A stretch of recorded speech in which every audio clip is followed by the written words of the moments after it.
स्वागत है हमारे YouTube channel all type content tricks की दुनिया में। नमस्कार और स्वागत है हमारी आज की चर्चा में। आज हम कंप्यूटर की दुनिया की गहराई में उतर रहे हैं। बिल्कुल। हमारे पास the architect's handbook of computer fundamentals के कुछ अंश है। हाँ। और हमारा मिशन है ये समझना कि ये मशीन जो आज हमारी उंगलियों पर नाचती है वो अबैकस से लेकर आर्टिफिशियल इंटेलिजेंस तक, मतलब इस हैरत अंगेज सफर पर पहुंची कैसे। हाँ, एक बहुत लंबा सफर है ये। और शुरुआत करने के लिए एक कमाल का फैक्ट है। हम सब जानते हैं कि चार्ल्स बैबेज कंप्यूटर के पिता कहे जाते हैं, पर जरा सोचिए उन्होंने अपने एनालिटिकल इंजन का कॉन्सेप्ट 1837 में तैयार किया था। 1837 में? हाँ, उस जमाने में जब भाप के इंजन दुनिया बदल रहे थे, एक आदमी एक मैकेनिकल सोचने वाली मशीन की कल्पना कर रहा था। अपने समय से बहुत बहुत आगे थे वो, है ना? बिल्कुल। और इसी सोच को समझना आज सबसे ज्यादा जरूरी है। ये हैंडबुक सिर्फ टेक्नोलॉजी के बारे में नहीं है, सही, उन आइडियाज के बारे में है जिन्होंने इस टेक्नोलॉजी को जन्म दिया।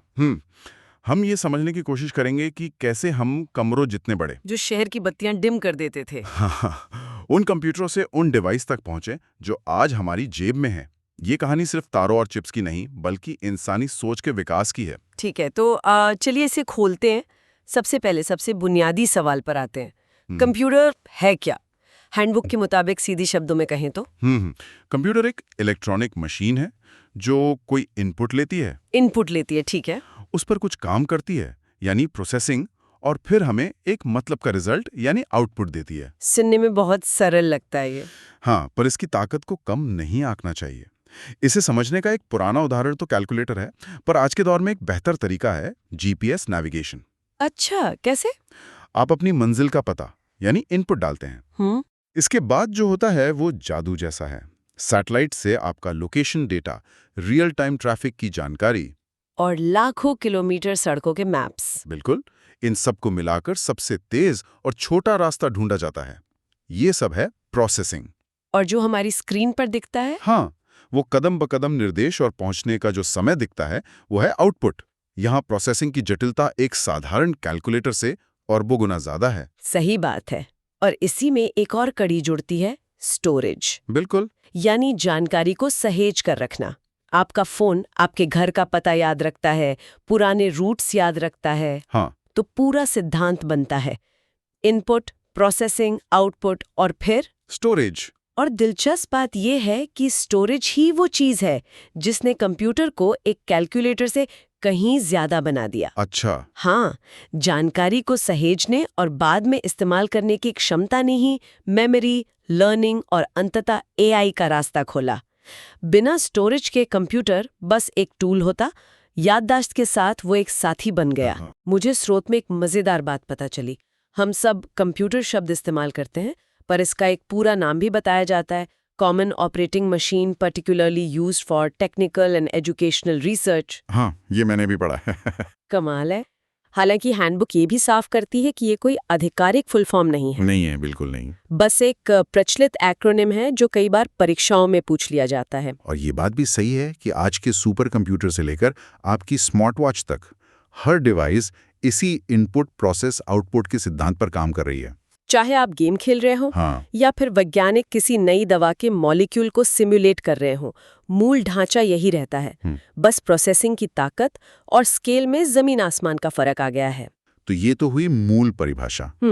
अब चलते हैं उस सफर पर जहां से ये सब शुरू हुआ। इतिहास में? हाँ, ये विचार अचानक से नहीं आया। इस हैंडबुक में बताया गया है कि इसकी जड़ें हजारों साल पुरानी हैं। सबसे पहली गणना करने वाली मशीन अबाकस, जो लगभग 3000 ईसा पूर्व चीन में इस्तेमाल होती थी। फिर 1617 में जॉन नेपियर की नेपियर्स बोन्स आई और 1642 में ब्लेज पास्कल का पास्केलाइन। वो एक मैकेनिकल कैलकुलेटर था। हाँ, गियर्स और पहियों से चलने वाला। ये सब अद्भुत मशीनें थीं, पर वे एक ही काम के लिए बनी थीं। बिल्कुल। और यहीं पर चार्ल्स बेबेज का काम एक क्रांति जैसा था। 1837 में। हाँ, उनका एनालिटिकल इंजन सिर्फ एक कैलकुलेटर नहीं था, ये दुनिया का पहला जनरल पर्पस कंप्यूटर का ब्लूप्रिंट था। बेबेज ने एक ऐसी मशीन की कल्पना की जिसे प्रोग्राम किया जा सकता था। हाँ, अलग अलग काम करने के लिए। उन्होंने इसके 4 हिस्से सोचे थे। एक मिल जो गणना करेगा, आज का सीपीयू, सही, एक स्टोर जहां नंबर रखे जाएंगे, आज की मेमोरी, एक रीडर जो पंच कार्ड से निर्देश लेगा यानी इनपुट डिवाइस, और एक प्रिंटर यानी आउटपुट डिवाइस। ये आर्किटेक्चर आज भी मॉडर्न कंप्यूटर की नींव है। मतलब उन्होंने हार्डवेयर ही ने एक तरह से सॉफ्टवेयर का कॉन्सेप्ट भी सोच लिया था। बिल्कुल। और यहीं पर एडा लवलेस का जिक्र आता है, जिन्हें दुनिया की पहली कंप्यूटर प्रोग्रामर कहा जाता है। हाँ, उन्होंने ही समझा था कि बैबेज की मशीन सिर्फ नंबरों की गणना से कहीं आगे जा सकती है। वो संगीत बना सकती है, तस्वीरें बना सकती है, अगर उसे सही निर्देश दिए जाएं। उन्होंने ही इस मशीन की असली क्षमता को पहचाना था। लेकिन बैबेज का सपना उस वक्त की टेक्नोलॉजी से बहुत आगे था और उनका मैकेनिकल कंप्यूटर कभी पूरी तरह बन नहीं पाया। मतलब असली इलेक्ट्रॉनिक कंप्यूटर आने में लगभग 100 साल और लग गए। हाँ, और फिर आया 1946 में ENIAC, यानी electronic numerical integrator and computer. हाँ, ENIC की कहानी तो कमाल की है। ये कोई डेस्क पर रखी मशीन नहीं थी। बिल्कुल नहीं। ये एक पूरे बड़े कमरे के बराबर थी। इसका वजन 30 टन था और इसमें 18,000 वैक्यूम ट्यूब्स लगे थे। 18,000। कहते हैं कि जब इसे पहली बार चालू किया गया तो पास के शहर फिलाडेल्फिया की बत्तियां झिलमिला गई थीं। अगर हम इसे बड़े परिप्रेक्ष्य से देखें तो मैकेनिकल से इलेक्ट्रॉनिक तक की छलांग सिर्फ स्पीड की नहीं थी, ये सोच की छलांग थी। अच्छा। मैकेनिकल डिवाइस की सीमाएं थीं, घर्षण, पुर्जों का घिसना, गति की एक हद। लेकिन इलेक्ट्रॉनिक्स ने गणना को लगभग प्रकाश की गति से करने का रास्ता खोल दिया। क्या बात है। ये वो पल था जब कंप्यूटर सिर्फ हिसाब किताब की मशीन से आगे बढ़कर एक यूनिवर्सल प्रॉब्लम सॉल्विंग टूल बनने की राह पर चल पड़ा। और वो कितनी तेज थी? ENIAC 1 सेकंड में 5,000 जोड़ कर सकता था, जो उस समय अकल्पनीय था। तो ENIAC के कमरे के बराबर था और शहर की बत्तियां डिम कर देता था। जाहिर है तकनीक को इससे बेहतर होना ही था। हाँ, होना ही था। और यहीं से कंप्यूटर की पीढ़ियों का सफर शुरू होता है, जहां हर दशक में क्रांति हो रही थी।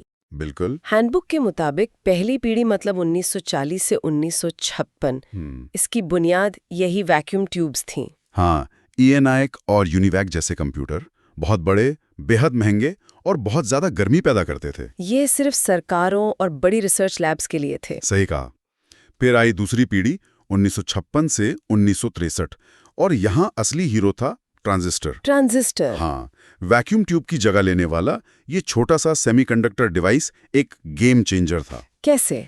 ट्रांजिस्टर छोटे थे, कम बिजली खाते थे और बहुत ज्यादा भरोसेमंद थे।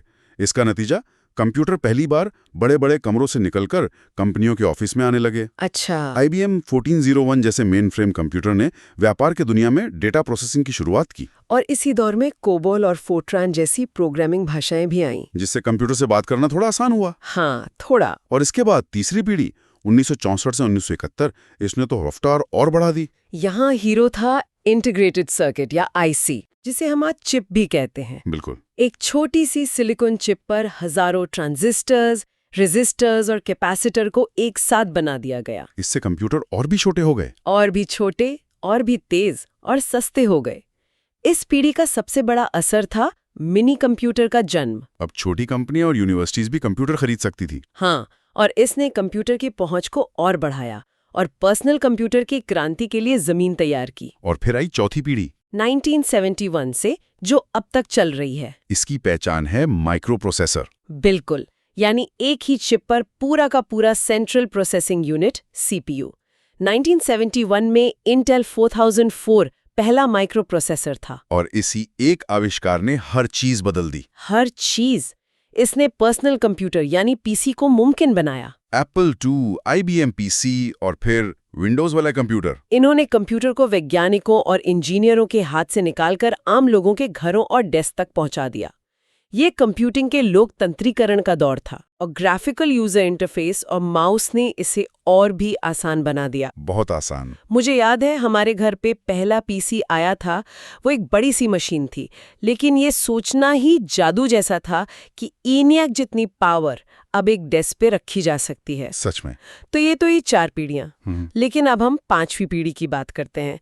हैंडबुक कहती है कि ये भविष्य है और इसका आधार है आर्टिफिशियल इंटेलिजेंस। हाँ, 5वीं पीढ़ी का लक्ष्य सिर्फ तेज गणना करने वाली मशीनें बनाना नहीं, बल्कि सोचने वाली मशीनें बनाना है। सोचने वाली मशीन है। हाँ, यहाँ हार्डवेयर से ज्यादा जोर सॉफ्टवेयर और एल्गोरिथम पर है। इसमें AI, machine learning, neural networks और क्वांटम कंप्यूटिंग जैसी तकनीकें शामिल हैं। इसका लक्ष्य क्या है? इसका लक्ष्य है कि कंप्यूटर इंसानी भाषा को समझ सके, तस्वीरों को पहचान सकें, खुद से सीख सकें और फैसले ले सकें। हम आज अपने चारों ओर इसके शुरुआती रूप देख रहे हैं, है ना? बिल्कुल। हमारे फोन के स्मार्ट असिस्टेंट्स, अमेज़न की सिफारिशें, सेल्फ ड्राइविंग कारों के प्रयोग, ये सब उसी दिशा में उठाए गए कदम हैं। तो ये तो हुई कंप्यूटर की यात्रा। अब जरा देखते हैं कि वो कौन सी विशेषताएं हैं जो कंप्यूटर को इतना शक्तिशाली बनाती हैं। हाँ, हैंडबुक में कुछ प्रमुख बातें बताई गई हैं।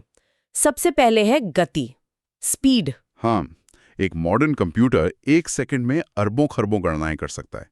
और गति के साथ ही जुड़ी है सटीकता, एक्यूरेसी। सही।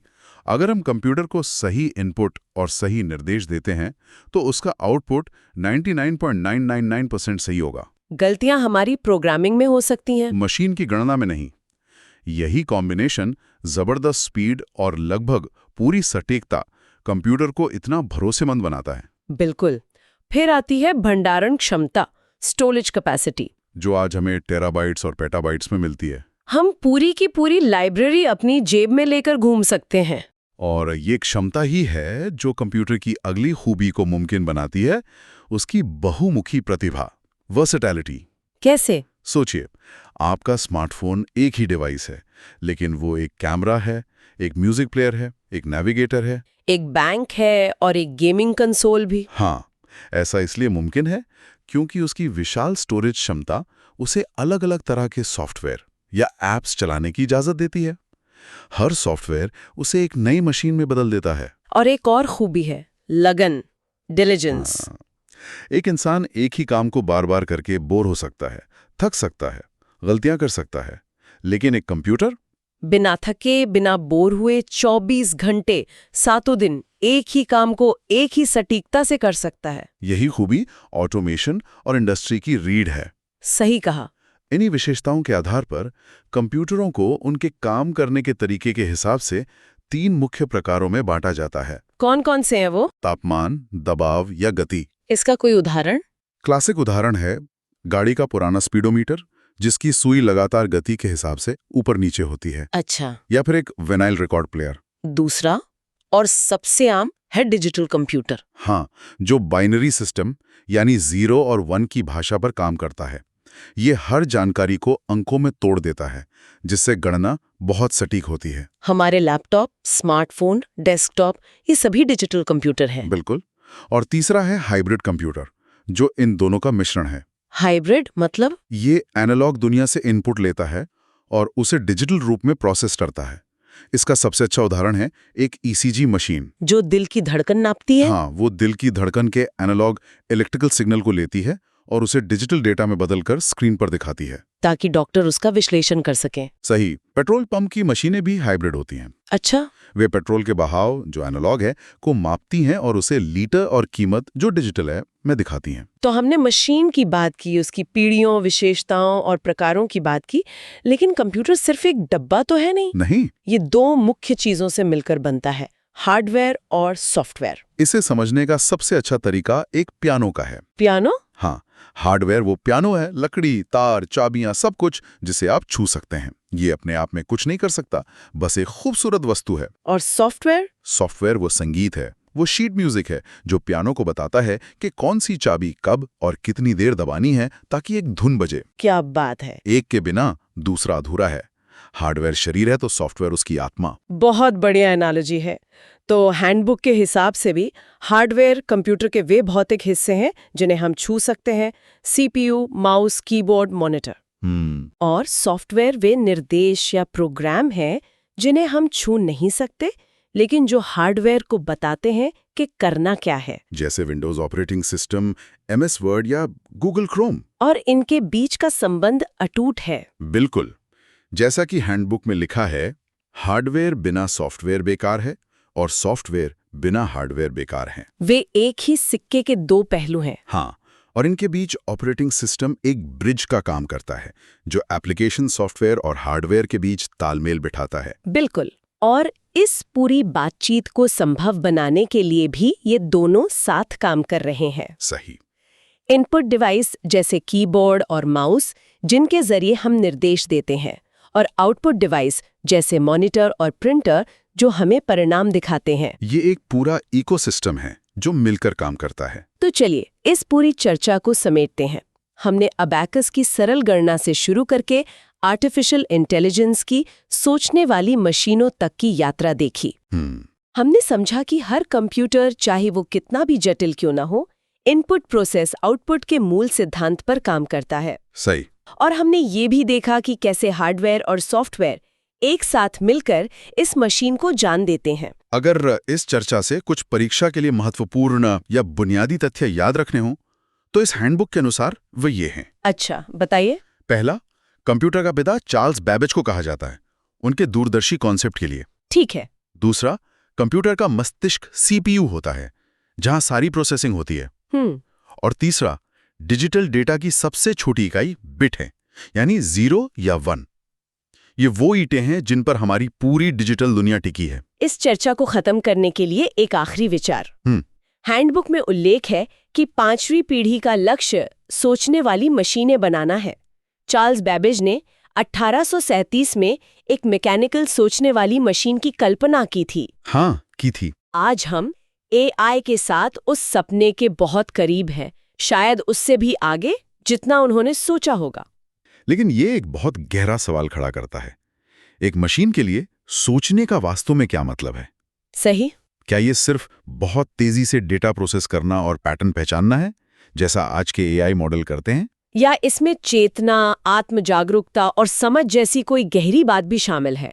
ये एक ऐसा सवाल है जो तकनीक के विकसित होने के साथ और भी महत्वपूर्ण होता जाएगा। हम एक ऐसी दुनिया बना रहे हैं जहां मशीनें हमारी नकल कर रहे हैं, पर क्या वे कभी हमारी तरह समझ पाएंगी? ये सवाल तकनीक से ज्यादा दर्शन का है और शायद हमारी अगली किसी चर्चा का विषय भी। कंप्यूटर इतनी तेजी से सोचता कैसे है? एक क्लिक करते हैं और अरबों कैलकुलेशंस हो जाती हैं। आज हम इसी सवाल की तह तक जाएंगे और इसकी चाबी मेमोरी में छिपी है। हमारे पास जो नोट्स और रिसर्च है वो यही बताते हैं कि ये कोई एक चीज नहीं बल्कि एक पूरी टीम है। इसे एक रिले रेस की तरह समझिए, जिसमें कुछ धावक बहुत तेज हैं पर जल्दी थक जाते हैं और कुछ धीमे हैं पर मैराथन दौड़ सकते हैं। तो आज हम इन धावकों की पूरी टीम से मिलेंगे। ये एनालॉजी, मतलब ये तुलना, बिल्कुल सही बैठती है, क्योंकि आज की चर्चा सिर्फ ये जानने के बारे में नहीं है कि रैम क्या है या एसएसडी क्या है। ये उस ब्रिलियंट स्ट्रैटेजी को समझने के बारे में है जिसके जरिए कंप्यूटर स्पीड, साइज और कीमत के बीच एक अविश्वसनीय संतुलन बनाता है। ये सिर्फ पार्ट्स की लिस्ट नहीं है, ये एक फिलॉसफी है जिसे हम रैम कहते हैं। हम सबने सुना है कि ज्यादा रैम मतलब बेहतर परफॉर्मेंस, पर क्या ये हमेशा सच है? क्या एक आम इंसान के लिए 16 GB और 32 GB रैम के बीच का फर्क वाकई जमीन आसमान का होता है? सोर्स इस बारे में क्या बताता है? ये एक बहुत जरूरी सवाल है। सोर्स के मुताबिक रैम को कंप्यूटर का वर्किंग डेस्क या वर्क बेंच समझना चाहिए। आप जिस भी फाइल या एप्लीकेशन पर अभी काम कर रही हैं, वो सेकेंडरी स्टोरेज से उठकर इसी डेस्क पर आती है ताकि सीपीयू, प्रोसेसर उस तक तेजी से पहुंच सके। तो अगर आप एक ही समय पर 10-12 ब्राउजर टैब, एक वीडियो एडिटर और कोई गेम चला रहे हैं, तो आपको एक बड़ा डेस्क चाहिए, मतलब ज्यादा रैम। लेकिन अगर आपका काम सिर्फ वेब ब्राउजिंग और डॉक्यूमेंट्स तक है, तो 16 GB के बाद शायद उतना बड़ा फर्क महसूस ना हो। अच्छा, तो ये जरूरत पर निर्भर करता है। लेकिन रैम इतनी खास क्यों है? हार्ड ड्राइव से सीधे काम क्यों नहीं हो जाता? स्पीड, सिर्फ और सिर्फ स्पीड। सीपीयू की अपनी स्पीड इतनी ज्यादा है कि अगर उसे धीमी हार्ड ड्राइव का इंतजार करना पड़े तो ये एक फरारी को ट्रैफिक जाम में फंसाने जैसा होगा। रैम उस ट्रैफिक जाम को बाईपास करने वाला हाईवे है। लेकिन इस स्पीड की एक कीमत है। रैम वोलेटाइल होती है। वोलेटाइल मतलब जैसी पावर गई, डेस्क पर रखा साला सामान गायब? अच्छा, यही वजह है कि अगर लाइट चली जाए और हमने अपना काम सेव ना किया हो तो सब कुछ उड़ जाता है? बिल्कुल। और इसी स्पीड के खेल में रैम के भी 2 मुख्य प्रकार सामने आते हैं, जैसा कि सोर्स में बताया गया है, डी रैम और एस रैम। हमारे कंप्यूटर में जो मेन रैम होती है वो डी रैम यानी डायनामिक रैम है। ये सस्ती है और इसमें ज्यादा डेटा स्टोर किया जा सकता है। लेकिन एक और टाइप है एस रैम, स्टैटिक रैम, जो रॉकेट की तरह तेज और बहुत ज्यादा महंगी होती है। एक मिनट, अगर SRAM इतनी तेज है तो हम अपने कंप्यूटर में सिर्फ SRAM ही क्यों नहीं इस्तेमाल करते? 16 GB SRAM लगा दी, फिर तो स्पीड की कोई लिमिट ही नहीं रहेगी। बेहतरीन सवाल। और इसका जवाब अर्थशास्त्र और फिजिक्स दोनों में छिपा है। पहला तो कीमत। SRAM DRAM के मुकाबले कई गुना महंगी है। 16 GB SRAM की कीमत में शायद एक हाई एंड गेमिंग PC आ जाए। दूसरा, साइज और गर्मी। SRAM चिप्स ज्यादा जगह लेती हैं और गर्मी भी ज्यादा पैदा करती हैं। तो एक पूरे सिस्टम को सिर्फ SRAM से बनाना प्रैक्टिकल नहीं है। इसी वजह से इंजीनियरों ने एक बीच का रास्ता निकाला, जिस पर हम थोड़ी देर में आएंगे। ठीक है, तो रैम हमारा वॉलेटाइल वर्कबेंच हो गया, लेकिन जब हम कंप्यूटर ऑन करते हैं तो उसे कैसे पता चलता है कि उसे करना क्या है? ऑपरेटिंग सिस्टम कहाँ से आता है? क्योंकि उस वक्त तो रैम खाली होती है। उसके लिए कंप्यूटर के पास एक छोटी सी परमानेंट इंस्ट्रक्शन बुक होती है, जिसे रोम यानी रीड ओनली मेमोरी कहते हैं। ये नॉन वॉलेटाइल है, मतलब पावर जाने पर भी इसमें लिखी बातें नहीं मिटती। जब आप पावर बटन दबाते हैं तो CPU सबसे पहले रोम में लिखे निर्देशों को पढ़ता है। इसी को हम बूटिंग प्रोसेस कहते हैं। यही निर्देश उसे बताते हैं कि हार्ड ड्राइव या SSD से ऑपरेटिंग सिस्टम को उठाकर रैम में कैसे लोड करना है। मतलब रोम एक तरह का गेटकीपर है जो शो शुरू करता है, और इसे रीड ओनली इसलिए कहते हैं ताकि कोई गलती से भी इन जरूरी निर्देशों को डिलीट न कर दे, वरना कंप्यूटर एक महंगा डिब्बा बनकर रह जाएगा। हाँ, हालांकि अब टेक्नोलॉजी थोड़ी बदल गई है। अब हम फ्लैश रोम का इस्तेमाल करते हैं, जिसे अपडेट किया जा सकता है, जैसे हमारे मदरबोर्ड का बायोस अपडेट। लेकिन इसका मकसद आज भी वही है, सिस्टम को जगाने के लिए जरूरी निर्देश देना। हो जाता है। तो ये एक बहुत बड़ा सवाल खड़ा करता है, मेरे कंप्यूटर में सालों पुरानी तस्वीरें और फाइलें हैं, वो कहाँ रहती हैं? जाहिर है इसके लिए कोई दूसरी व्यवस्था होगी। हमारे मैराथन रनर्स। सही पकड़ा। यहाँ एंट्री होती है सेकेंडरी मेमोरी की, हमारा परमानेंट डिजिटल गोदाम। इसकी खासियतें रैम से एकदम उल्टी है। ये नॉन वॉलेटाइल है, इसकी क्षमता बहुत ज़्यादा होती है, ये सस्ती है, लेकिन ये रैम के मुकाबले बहुत धीमी होती है। और यहाँ पिछले एक दशक में क्रांति हुई है। पहले हमारे पास थी HDD यानी हार्ड डिस्क ड्राइव्स, वो घूमने वाली प्लेट्स जिनमें एक सुई डेटा पड़ती थी। मुझे याद है कंप्यूटर स्टार्ट होने में पूरा 1-1.5 मिनट लग जाता था। मुझे आज भी याद है जब मैंने अपने पुराने लैपटॉप में HDD निकालकर पहली बार SSD यानी सॉलिड स्टेट ड्राइव लगाई थी। जो मशीन मरने वाली हालत में थी, वो अचानक जिंदा हो गई। बूट टाइम 1 मिनट से घटकर 10 सेकंड रह गया। उस दिन मुझे एहसास हुआ कि प्रोसेसर के बाद शायद ये सबसे जरूरी अपग्रेड है। ये सिर्फ बूटिंग की बात नहीं है, सोर्स भी यही बताता है कि SSD के आने से ही आज हम लैपटॉप पर 4K वीडियो एडिटिंग या बड़े-बड़े गेम्स बिना अटके खेल पाते हैं। इसने पोर्टेबल कंप्यूटिंग की पूरी दुनिया ही बदल दी। ये सिर्फ एक पार्ट का अपग्रेड नहीं था, ये एक नई क्षमता का जन्म था। बिल्कुल, क्योंकि SSD में कोई घूमने वाला पुर्जा नहीं है। ये फ्लैश मेमोरी पर काम करती है, ठीक हमारे पेन ड्राइव की तरह, बस बहुत ज्यादा तेज और भरोसेमंद। इसने डेटा एक्सेस करने के इंतजार को लगभग खत्म कर दिया है। और अब तो SSDs में भी एवोल्यूशन आ गया है। पहले SATA SSDs थी और अब M2 NVMe SSDs हैं, जो सीधे मदरबोर्ड से जुड़ती हैं और अविश्वसनीय स्पीड देती हैं। और वो पुराने CD DVD, वो भी तो सेकेंडरी स्टोरेज थे। सोर्स में उनका भी जिक्र है। एक DVD में 4.7 GB डेटा आता था। आज तो एक छोटा सा गेम अपडेट इससे बड़ा होता है। हाँ, वो ऑप्टिकल स्टोरेज का दौर था, अब वो लगभग म्यूजियम की चीज बन चुके हैं। ये दिखाता है कि स्टोरेज टेक्नोलॉजी कितनी तेजी से आगे बढ़ी है। लेकिन अब एक पहेली खड़ी होती है। हमारे पास सुपर फास्ट CPU है और अब हमारे पास पहले से कहीं ज्यादा तेज SSDs भी हैं। फिर भी इनके बीच में रैम नाम का एक बिचौलिया क्यों है? यहाँ कहानी और भी दिलचस्प हो जाती है, क्योंकि CPU और रैम के बीच भी स्पीड का एक बहुत बड़ा गैप है, और इस गैप को भरने के लिए टीम में एक सीक्रेट वेपन, एक VIP प्लेयर है, कैश मेमोरी। अगर मेमोरी की दुनिया में कोई सुपरस्टार है तो वो कैश है। ये SRAM टेक्नोलॉजी से बनी एक बहुत छोटी लेकिन अनबिलीवेबली फास्ट मेमोरी होती है, जो CPU और रैम के बीच में बैठती है। कुछ कैश तो CPU चिप के अंदर ही होती है। तो इसका काम क्या है? ये एक और लेयर क्यों? इसे CPU का एक पर्सनल असिस्टेंट समझिए। CPU को जिस डेटा की जरूरत पड़ने वाली होती है, सिस्टम उसका अंदाजा लगाकर उसे पहले ही रैम से उठाकर कैश में रख देता है। अब जब CPU को वो डेटा चाहिए तो उसे रैम तक के लंबे रास्ते पर नहीं जाना पड़ता। वो सीधे अपने असिस्टेंट से पूछता है और काम सेकंडों में हो जाता है। अच्छा, तो मतलब जब मैं कोई गेम खेल रही हूँ तो उसका एक हिस्सा SSD पर, एक हिस्सा रैम में और सबसे ज़रूरी हिस्सा जिस पर तुरंत काम हो रहा है वो कैश में है। ये सब एक ही साथ हो रहा है। ये तो कमाल का मैनेजमेंट है। यही तो इसकी खूबसूरती है।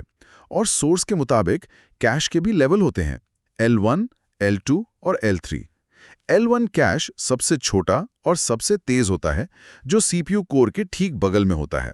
फिर L2 आता है, जो थोड़ा बड़ा और थोड़ा धीमा होता है। और फिर L3, जो सभी CPU कोर्स के बीच शेयर होता है। जितनी बार CPU को कैश में डेटा मिल जाता है, जिसे कैश हिट कहते हैं, उतनी ही परफॉर्मेंस बढ़ती है। तो अब हमारे पास ये सारे अलग अलग खिलाड़ी हैं। सबसे तेज लेकिन छोटे रजिस्टर्स, कैश, फिर उनसे धीमी लेकिन बड़ी रैम, और सबसे धीमी लेकिन विशालकाय SSDs या HDDs। ये पूरी टीम एक साथ मिलके काम कैसे करती है? इसका जवाब है मेमोरी की संरचना, यानी मेमोरी हायरार्की। ये कोई फिजिकल चीज नहीं है, बल्कि एक डिजाइन कॉन्सेप्ट है, एक स्ट्रेटजी। सोर्स में इसे एक पिरामिड की तरह दिखाया गया है। सबसे ऊपर नोक पर CPU के अपने रजिस्टर्स हैं, सबसे तेज। उसके ठीक नीचे कैश L1, L2, L3। फिर मेन मेमोरी यानी रैम, और पिरामिड के सबसे चौड़े निचले हिस्से में है सेकेंडरी मेमोरी। और इस पिरामिड का नियम बहुत सीधा है। आप जितना ऊपर जाएंगे, स्पीड और कीमत उतनी बढ़ेगी, लेकिन साइज उतना ही घटेगा। और जितना नीचे आएंगे, स्पीड और कीमत घटेगी, लेकिन स्टोरेज कैपेसिटी आसमान छूने लगेगी। तो ये एक समझौता है। हम एक ऐसी मेमोरी नहीं बना सकते जो टेराबाइट्स में हो, SRAM जितनी तेज हो और SSDs जितनी सस्ती हो। इसलिए हमने अलग अलग खूबियों वाली मेमोरी की एक पूरी टीम बना दी। बिल्कुल, ये कंप्यूटर इंजीनियरिंग की सबसे शानदार जीतों में से एक है। जब CPU को डेटा चाहिए होता है, तो वो हमेशा सबसे तेज जगह से शुरू करता है। पहले L1 कैश, फिर L2, फिर L3, फिर रैम, और अगर कहीं नहीं मिला, तब जाकर वो सबसे धीमे यानी SSD तक जाता है। और 90% से ज़्यादा बार उसे डेटा रैम या कैश में ही मिल जाता है, और इसीलिए हमें वो स्पीड महसूस होती है। तो संक्षेप में कहें तो जो मुख्य बातें हमारे सोर्स से निकल कर आती हैं वो ये हैं। रैम हमारा तेज अस्थाई गोदाम है। हाँ, रोम कंप्यूटर को जगाने वाली इंस्ट्रक्शन बुक है। सही। SSD हमारा विशाल स्थायी गोदाम है, और कैश इन सब के बीच का सुपर फास्ट एक्सप्रेसवे है। हाँ, और ये समझना कि एक बाइट में 8 बिट्स होते हैं, ये तो बस शुरुआत है। असली खेल इस पूरी टीम की जुगलबंदी को समझना है। तो आज हमने देखा कि कंप्यूटर की मेमोरी सिर्फ डेटा रखने की जगह नहीं है।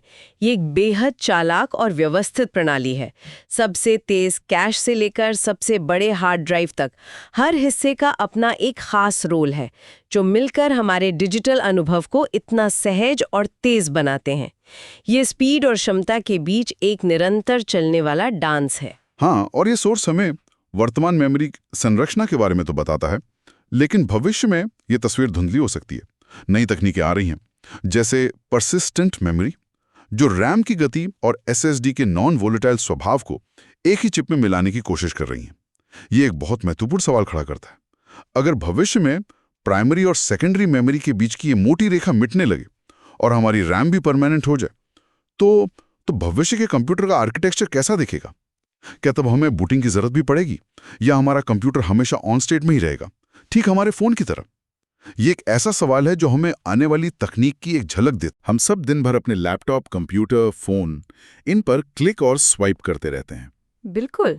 पर क्या कभी सोचा है कि जब हम किसी आइकॉन पर डबल क्लिक करते हैं, तो उस एक पल से लेकर प्रोग्राम के स्क्रीन पर खुलने तक पर्दे के पीछे क्या होता है?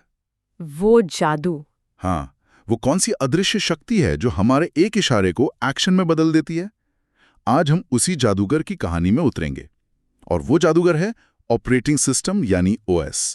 हम ये समझने की कोशिश करेंगे कि ये OS आखिर है क्या, ये क्या क्या करता है, और इसके बिना हमारी डिजिटल दुनिया कैसे एक पल में ढह जाएगी। जादूगर शब्द बिल्कुल सही है। इसे आप एक बहुत ही काबिल मैनेजर और एक शानदार अनुवादक का मिश्रण भी कह सकते हैं।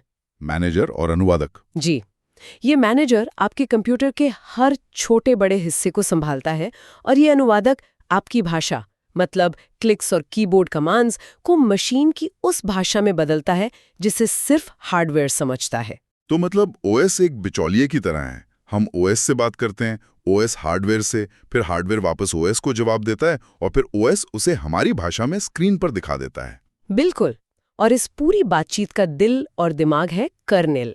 कर्नेल। हाँ, ये ओएस का वो सबसे जरूरी हिस्सा है जो असली खिलाड़ी है। जब हम कहते हैं कि ओएस ने ये किया, तो असल में ज्यादातर भारी भरकम काम पर्दे के पीछे कर्नेल ही कर रहा होता है। ठीक है, तो इस मैनेजर के काम क्या क्या हैं? मान लीजिए मैंने अभी अभी अपने कंप्यूटर पर क्रोम ब्राउजर, एक म्यूजिक प्लेयर और एक वर्ड डॉक्यूमेंट तीनों एक साथ खोले। मुझे तो लग रहा है कि सब कुछ एक ही समय पर चल रहा है। क्या वाकई ऐसा है? ये एक बहुत बड़ा भ्रम है, और यहीं पर ओएस का पहला और सबसे जरूरी काम सामने आता है, प्रोसेस मैनेजमेंट। Process management. जी, आप जिसे प्रोग्राम कहते हैं, ओएस की भाषा में वो एक प्रोसेस है। और आपका कंप्यूटर चाहे कितना भी तेज क्यों ना हो, उसका सीपीयू एक बार में एक ही काम कर सकता है। एक मिनट, ये तो चौंकाने वाली बात है। तो फिर मुझे ये क्यों लगता है कि मेरा गाना भी बज रहा है और मैं टाइप भी कर पा रहा हूँ? क्योंकि ओएस एक माहिर बाजीगर है। वो सीपीयू का समय इन सभी प्रोसेस के बीच इतनी तेजी से बांटता है, मतलब मिली सेकेंड्स में, कि हमारे दिमाग को ये महसूस ही नहीं होता। इसी को मल्टीटास्किंग कहते हैं। अच्छा। ओएस ये तय करता है कि किस प्रोसेस को कब और कितना सीपीयू का समय मिलेगा। ये तो किसी ट्रैफिक पुलिस जैसा काम हुआ, जो हर गाड़ी को निकलने के लिए थोड़ा थोड़ा समय दे रहा है। बहुत बढ़िया एनालॉजी है। और ये ट्रैफिक पुलिस अलग अलग रणनीतियां अपनाती है। इन्हीं को शेड्यूलिंग एल्गोरिदम कहते हैं। ओके। एक रणनीति है फर्स्ट कम फर्स्ट सर्व, जो बैंक की लाइन जैसी है। जो प्रोसेस पहले आई उसका काम पहले होगा। लेकिन इसमें खतरा है। क्या? अगर पहले वाले को बहुत लंबा काम है तो पीछे वाले सब इंतजार करते रह जाएंगे। हाँ, ये तो बड़ी दिक्कत हो जाएगी। तो इसका कोई हल है? बिल्कुल। एक और लोकप्रिय रणनीति है राउंड रॉबिन। इसे एक टीचर की तरह सोचिए, जो क्लास में हर बच्चे पर ध्यान देने के लिए सबको 2-2 मिनट देती है। ओएस हर प्रोसेस को सीपीयू का एक छोटा सा टाइम स्लाइस देता है। फिर अगली प्रोसेस की बारी आती है, फिर अगली की। ये चक्र इतनी तेजी से घूमता है कि सबको लगता है कि टीचर सिर्फ उन्हीं पर ध्यान दे रही है और कोई बोर नहीं होता। वाह, तो मतलब हर मिलीसेकंड ये फैसले लिए जा रहे हैं। लेकिन मैंने डेडलॉक के बारे में भी सुना है। सुनने में काफी खतरनाक लगता है भी। क्या ये मेरे लैपटॉप पर सच में हो सकता है? क्या वर्ड और क्रोम आपस में लड़कर मेरा पूरा सिस्टम जाम कर सकते हैं? हाँ, ये हो सकता है, और ये एक बहुत ही दिलचस्प समस्या है। डेडलॉक एक ऐसी स्थिति है जहां दो प्रोसेस एक दूसरे के संसाधनों का इंतजार करती रह जाती हैं। जैसे कि मान लीजिए प्रोसेस ए को प्रिंटर चाहिए जो प्रोसेस बी के पास है, और प्रोसेस बी को स्कैनर चाहिए जो प्रोसेस ए के पास है। अब दोनों एक दूसरे का इंतजार कर रहे हैं और कोई भी आगे नहीं बढ़ेगा, सिस्टम वही अटक जाएगा। ओहो। ओएस का एक बड़ा काम ऐसी स्थितियों को पहचानना और उन्हें होने से रोकना या सुलझाना है। ठीक है, तो ओएस इन सभी प्रोग्राम्स को एक साथ चला रहा है, उन्हें मैनेज कर रहा है, पर वो इन सबको रखता कहाँ है? मुझे लगता है यहीं पर मेमोरी मैनेजमेंट का काम आता होगा। एकदम सही। ये ओएस का दूसरा बड़ा काम है मेमोरी मैनेजमेंट। कंप्यूटर की शॉर्ट टर्म मेमोरी होती है रैम। हाँ। जब भी कोई प्रोसेस चलती है, उसे रहने के लिए रैम में जगह चाहिए होती है। ओएस एक प्रॉपर्टी मैनेजर की तरह है, जो तय करता है कि किस प्रोसेस को कितनी जगह मिलेगी, और जब उसका काम खत्म हो जाए तो उस जगह को खाली करवा कर किसी और को दे दिया जाए। ये तो सुनने में काफी सीधा साधा लगता है, जगह दो जगह लो। पर ये इतना सीधा है नहीं। यहीं पर ओएस अपना सबसे बड़ा जादू दिखाता है। और सबसे मजेदार बात यह है कि आपका कंप्यूटर प्रोग्राम से लगातार झूठ बोलता है। झूठ बोलता है मतलब? वर्चुअल मेमोरी के जरिए। मान लीजिए आपके लैपटॉप में 8 GB रैम है, लेकिन आप एक वीडियो एडिटिंग सॉफ्टवेयर चलाना चाहते हैं जिसे 16 GB रैम चाहिए। हाँ, तो वो नहीं चलेगा। कायदे से तो नहीं चलना चाहिए। पर ओएस क्या करता है, वो हार्ड डिस्क के एक हिस्से को अस्थायी रैम की तरह इस्तेमाल करने लगता है। वो उस प्रोग्राम को ये महसूस कराता है कि उसके पास ढेर सारी रैम है, जबकि असल में वो रैम और हार्ड डिस्क के बीच डेटा को लगातार घुमा रहा होता है। अरे वाह, ये एक शानदार धोखा है जिसके बिना आज के कंप्यूटर चल ही नहीं सकते। ये तो कमाल है। मतलब मेरे 8 GB रैम वाले लैपटॉप पर भारी भरकम गेम्स और सॉफ्टवेयर इसी धोखे की वजह से चल पाते हैं। अब समझ आया। अच्छा, अगला काम तो ऐसा है जो हम रोज देखते हैं, फाइलें और फोल्डर्स। हाँ, तीसरा काम है फाइल मैनेजमेंट। फाइल बनाना, डिलीट करना, उसे c.users.documents जैसे किसी फोल्डर में रखना। ये सब हमें बहुत आसान लगता है, लेकिन इसके पीछे ओएस एक लाइब्रेरियन की तरह काम कर रहा होता है, जिसे पता है कि कौन सी किताब किस शेल्फ पर रखी है। और ये लाइब्रेरियन सिर्फ किताबों का हिसाब नहीं रखता, बल्कि उन्हें रखने के तरीके भी तय करता है ना? मैंने NTFS, FAT32 जैसे शब्द सुने हैं। बिल्कुल, ये अलग-अलग फाइल सिस्टम है, यानी फाइलों को हार्ड डिस्क पर स्टोर करने के अलग-अलग नियम। हर सिस्टम के अपने फायदे नुकसान हैं। जैसे विंडोज ज्यादातर NTFS का इस्तेमाल करता है, जो ज्यादा सुरक्षित है और बड़ी फाइलों को सपोर्ट करता है। वहीं पेन ड्राइव वगैरह में अक्सर FAT32 इस्तेमाल होता है, जो लगभग हर डिवाइस पर चल जाता है। अच्छा। और लिनक्स अपना ext4 सिस्टम इस्तेमाल करता है। तो OS ना सिर्फ आपकी फाइलों को सहेजता है, बल्कि उन्हें किस ढंग से सहेजना है, ये भी तय करता है। और फाइलों के अलावा हमारे डिवाइस भी तो हैं, कीबोर्ड, माउस, प्रिंटर। जब मैं माउस हिलाता हूं तो कर्सर को कैसे पता चलता है कि कहाँ जाना है? ये OS का चौथा काम है, डिवाइस मैनेजमेंट। OS आपके कंप्यूटर से जुड़े हर हार्डवेयर डिवाइस का कंट्रोलर है। और हर डिवाइस से बात करने के लिए वो एक खास सॉफ्टवेयर का इस्तेमाल करता है, जिसे डिवाइस ड्राइवर कहते हैं। आप ड्राइवर को हर डिवाइस के लिए एक विशेष अनुवादक समझ सकते हैं। ओके। कीबोर्ड का ड्राइवर OS को बताता है कि कौन सा बटन दबाया गया, प्रिंटर का ड्राइवर बताता है कि कोई डॉक्यूमेंट कैसे प्रिंट करना है। बिना ड्राइवर्स के OS आपके किसी भी हार्डवेयर से बात नहीं कर पाएगा। और इन सब कामों के ऊपर एक सुरक्षा का घेरा भी तो होगा, पासवर्ड्स, परमिशन, ये सब। निश्चित रूप से। और ये OS का पांचवा और शायद सबसे महत्वपूर्ण काम है, सिक्योरिटी और प्रोटेक्शन। आपका लॉगिन पासवर्ड, फाइलों की परमिशन सेट करना कि कौन उन्हें सिर्फ पढ़ सकता है और कौन उनमें बदलाव कर सकता है, ये सब OS की जिम्मेदारी है। एडमिन और गेस्ट अकाउंट की तरह। बिल्कुल, वो इसका सबसे अच्छा उदाहरण है।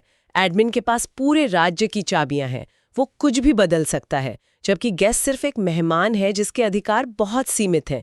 ये डिजिटल सीमाएं OS ही तय करता है। मुझे लगता है कि इन मैनेजर्स की पर्सनालिटी भी अलग अलग होती हैं। जैसे मेरा विंडोज PC मेरे दोस्त के मैकबुक से बहुत अलग महसूस होता है। आपने बिल्कुल सही पकड़ा, क्योंकि OS सिर्फ एक तरह का नहीं होता। सबसे आम है माइक्रोसॉफ्ट विंडोज। हाँ। ये अपने ग्राफिकल यूजर इंटरफेस यानी GUI की वजह से दुनिया भर में लोकप्रिय है। आइकॉन्स पे क्लिक करो और काम हो जाता है। ये उपयोग में बहुत आसान है। फिर आता है लिनक्स। मैंने सुना है ये बहुत शक्तिशाली है और ज्यादातर सर्वर इसी पर चलते हैं, और ये ओपन सोर्स है। हाँ, लिनक्स सर्वर की दुनिया का बादशाह है। ये बहुत स्थिर और सुरक्षित माना जाता है। और ओपन सोर्स का मतलब है कि इसका कोड, मतलब इसकी रेसिपी सबके लिए खुली है। सबके लिए। डेवलपर्स मिलकर इसे लगातार बेहतर बनाते रहते हैं। लेकिन अगर इसका कोड कोई भी देख सकता है, तो क्या इससे ये कम सुरक्षित नहीं हो जाता? कोई भी हैकर इसमें कमजोरियां ढूंढ सकता है। ये सवाल बहुत लोग पूछते हैं, पर ओपन सोर्स कम्युनिटी का मानना ठीक इसके उल्टा है। वो कहते हैं, many eyes make all bugs shallow.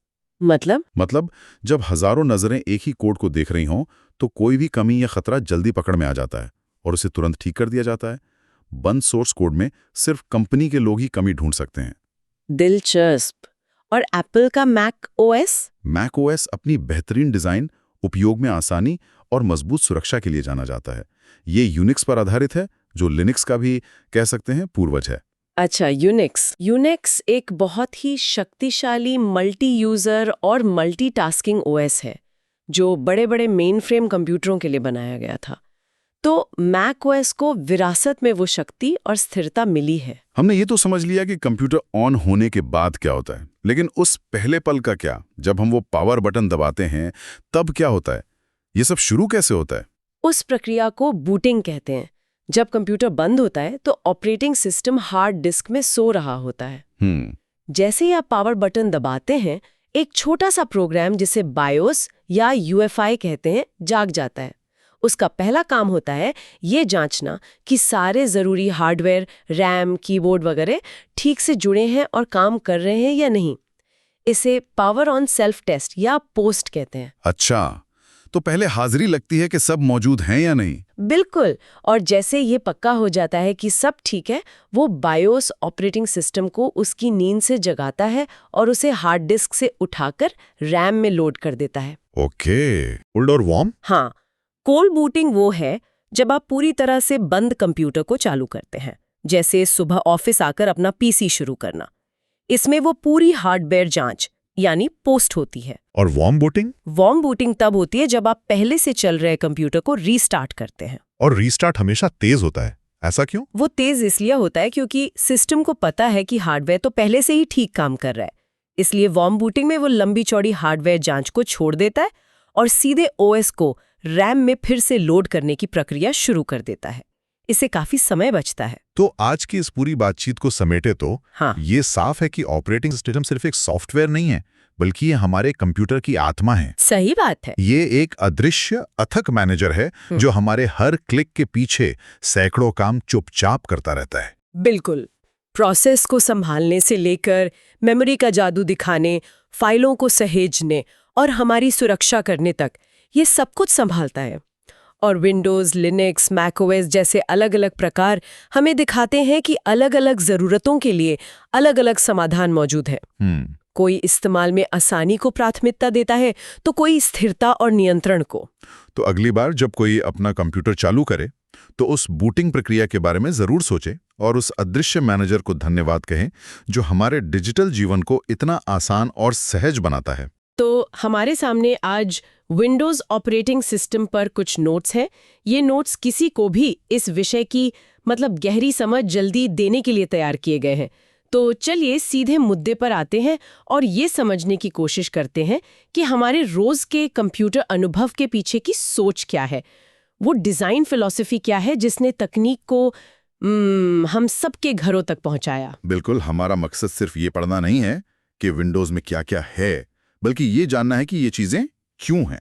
हम इन आइकनों और मेन्यू से आगे जाकर उस सोच को समझने की कोशिश करेंगे जिसने कंप्यूटिंग को कुछ विशेषज्ञों के हाथ से निकालकर हम सब तक पहुंचा दिया। तो शुरुआत सबसे बड़े आइडिया से करते हैं जिसने सब कुछ बदल दिया, ग्राफिकल यूजर इंटरफेस या GUI। नोट्स में कहा गया है कि विंडोज एक GUI आधारित ऑपरेटिंग सिस्टम है, पर यह सिर्फ एक टेक्निकल शब्द से कहीं ज्यादा है ना? अरे बहुत ज्यादा। GUI से पहले कंप्यूटर से बात करने का तरीका था कमांड्स टाइप करना। आपको अपनी बात मनवाने के लिए कंप्यूटर की भाषा सीखनी पड़ती थी। GUI ने इस समीकरण को पूरा पलट दिया। उसने कंप्यूटर को हमारी भाषा सिखाने की कोशिश की। हमारी भाषा तस्वीरों, आइकनों और इशारों की भाषा। अच्छा। आप देखेंगी फोल्डर का आइकॉन सचमुच के ऑफिस फोल्डर जैसा दिखता है, डिलीट करने का आइकॉन कूड़ेदान जैसा। ये क्रांति थी। ये दिलचस्प है, यानी तकनीक को इंसानी बनाने की कोशिश। लेकिन क्या इस आसानी की कोई कीमत नहीं चुकानी पड़ी? मैंने सुना है कि पुराने कमांड लाइन इंटरफेस बहुत तेज और शक्तिशाली होते थे। तो क्या GUI ने कंप्यूटर को धीमा और कम कुशल नहीं बना दिया? ये एक बहुत अच्छा सवाल है और उस समय ये एक बड़ी बहस भी थी। हाँ, ग्राफिक्स को प्रोसेस करने के लिए ज्यादा कंप्यूटिंग पावर की जरूरत थी। एक कमांड लाइन यूजर शायद कुछ सेकंड तेजी से फाइल कॉपी कर लेता होगा, लेकिन GUI ने जो दिया वो स्पीड से कहीं ज्यादा कीमती था। और वो क्या था? पहुंच, एक्सेसिबिलिटी। इसने कंप्यूटर का डर खत्म कर दिया। अब कोई भी बिना कोई कमांड याद किए बस माउस पकड़कर कंप्यूटर चलाना सीख सकता था। इसने पर्सनल कंप्यूटर क्रांति को सचमुच पर्सनल बनाया। और इसी पहुंच ने शायद मल्टीटास्किंग के आइडिया को भी जन्म दिया होगा। एक ही समय में कई काम करना आज हमें बहुत स्वाभाविक लगता है, पर यह हमेशा से ऐसा तो नहीं था। सही कहा। मल्टीटास्किंग सिर्फ एक फीचर नहीं है, ये आज के काम करने के तरीके को दिखाता है। नोट्स में एक उदाहरण है, जैसे संगीत सुनना, रिपोर्ट लिखना और साथ साथ कुछ रिसर्च के लिए वेब ब्राउज करना। विंडोज इसे मैनेज करने के लिए बहुत चतुराई से काम करता है। यह फोरग्राउंड और बैकग्राउंड टास्क के बीच एक संतुलन बनाता है। फोरग्राउंड और बैकग्राउंड, क्या आप इसे और सरल शब्दों में समझा सकते हैं? जरूर। फोरग्राउंड टास्क वो एप्लीकेशन है जिस पर आप अभी काम कर रहे हैं, जो आपकी स्क्रीन पर सबसे ऊपर है, जैसे आपका वर्ड डॉक्यूमेंट। बैकग्राउंड टास्क वो हैं जो पर्दे के पीछे चल रहे हैं, जैसे आपका म्यूजिक प्लेयर या कोई बड़ी फाइल जो डाउनलोड हो रही है। अच्छा। तो विंडोज आपके फोरग्राउंड काम को ज्यादा प्राथमिकता और संसाधन देता है ताकि आपको कोई रुकावट महसूस ना हो। और बैकग्राउंड के काम चुपचाप चलते रहते हैं। बिल्कुल। और ये सब इतना सहज है कि हम इस पर ध्यान भी नहीं देते। इसी सहजता की बात करें तो प्लग एंड प्ले फीचर का जिक्र आता है। मुझे याद है पुराने दिनों में एक नया प्रिंटर इंस्टॉल करने का मतलब था एक पूरा दिन बर्बाद करना। मैं उस दर्द को समझ सकता हूँ। आपको एक ड्राइवर डिस्क मिलती थी और उम्मीद करनी होती थी कि वो आपके सिस्टम के साथ काम कर जाए। प्लग इन प्ले ने उस पूरी सिरदर्दी को ही खत्म कर दिया है। अब आप कोई डिवाइस जैसे पेन ड्राइव या वेबकैम लगाते हैं और विंडोज उसे पहचान कर उससे बात करने के लिए जरूरी ड्राइवर खुद ही ढूंढकर इंस्टॉल कर लेता है। हाँ, ये ड्राइवर असल में होता क्या है? हम ये शब्द बहुत सुनते हैं। ड्राइवर एक तरह का ट्रांसलेटर सॉफ्टवेयर है। सोचिए आपका कंप्यूटर एक भाषा बोलता है और आपका नया प्रिंटर दूसरी। ड्राइवर इन दोनों के बीच दुभाषीय का काम करता है ताकि वे एक दूसरे को समझ सकें। अच्छा। प्लग इन प्ले का मतलब है कि अब आपको ये ट्रांसलेटर खुद ढूंढने की जरूरत नहीं। कंप्यूटर अपने आप सही ट्रांसलेटर को बुला लेता है। ये तो वाकई कमाल है।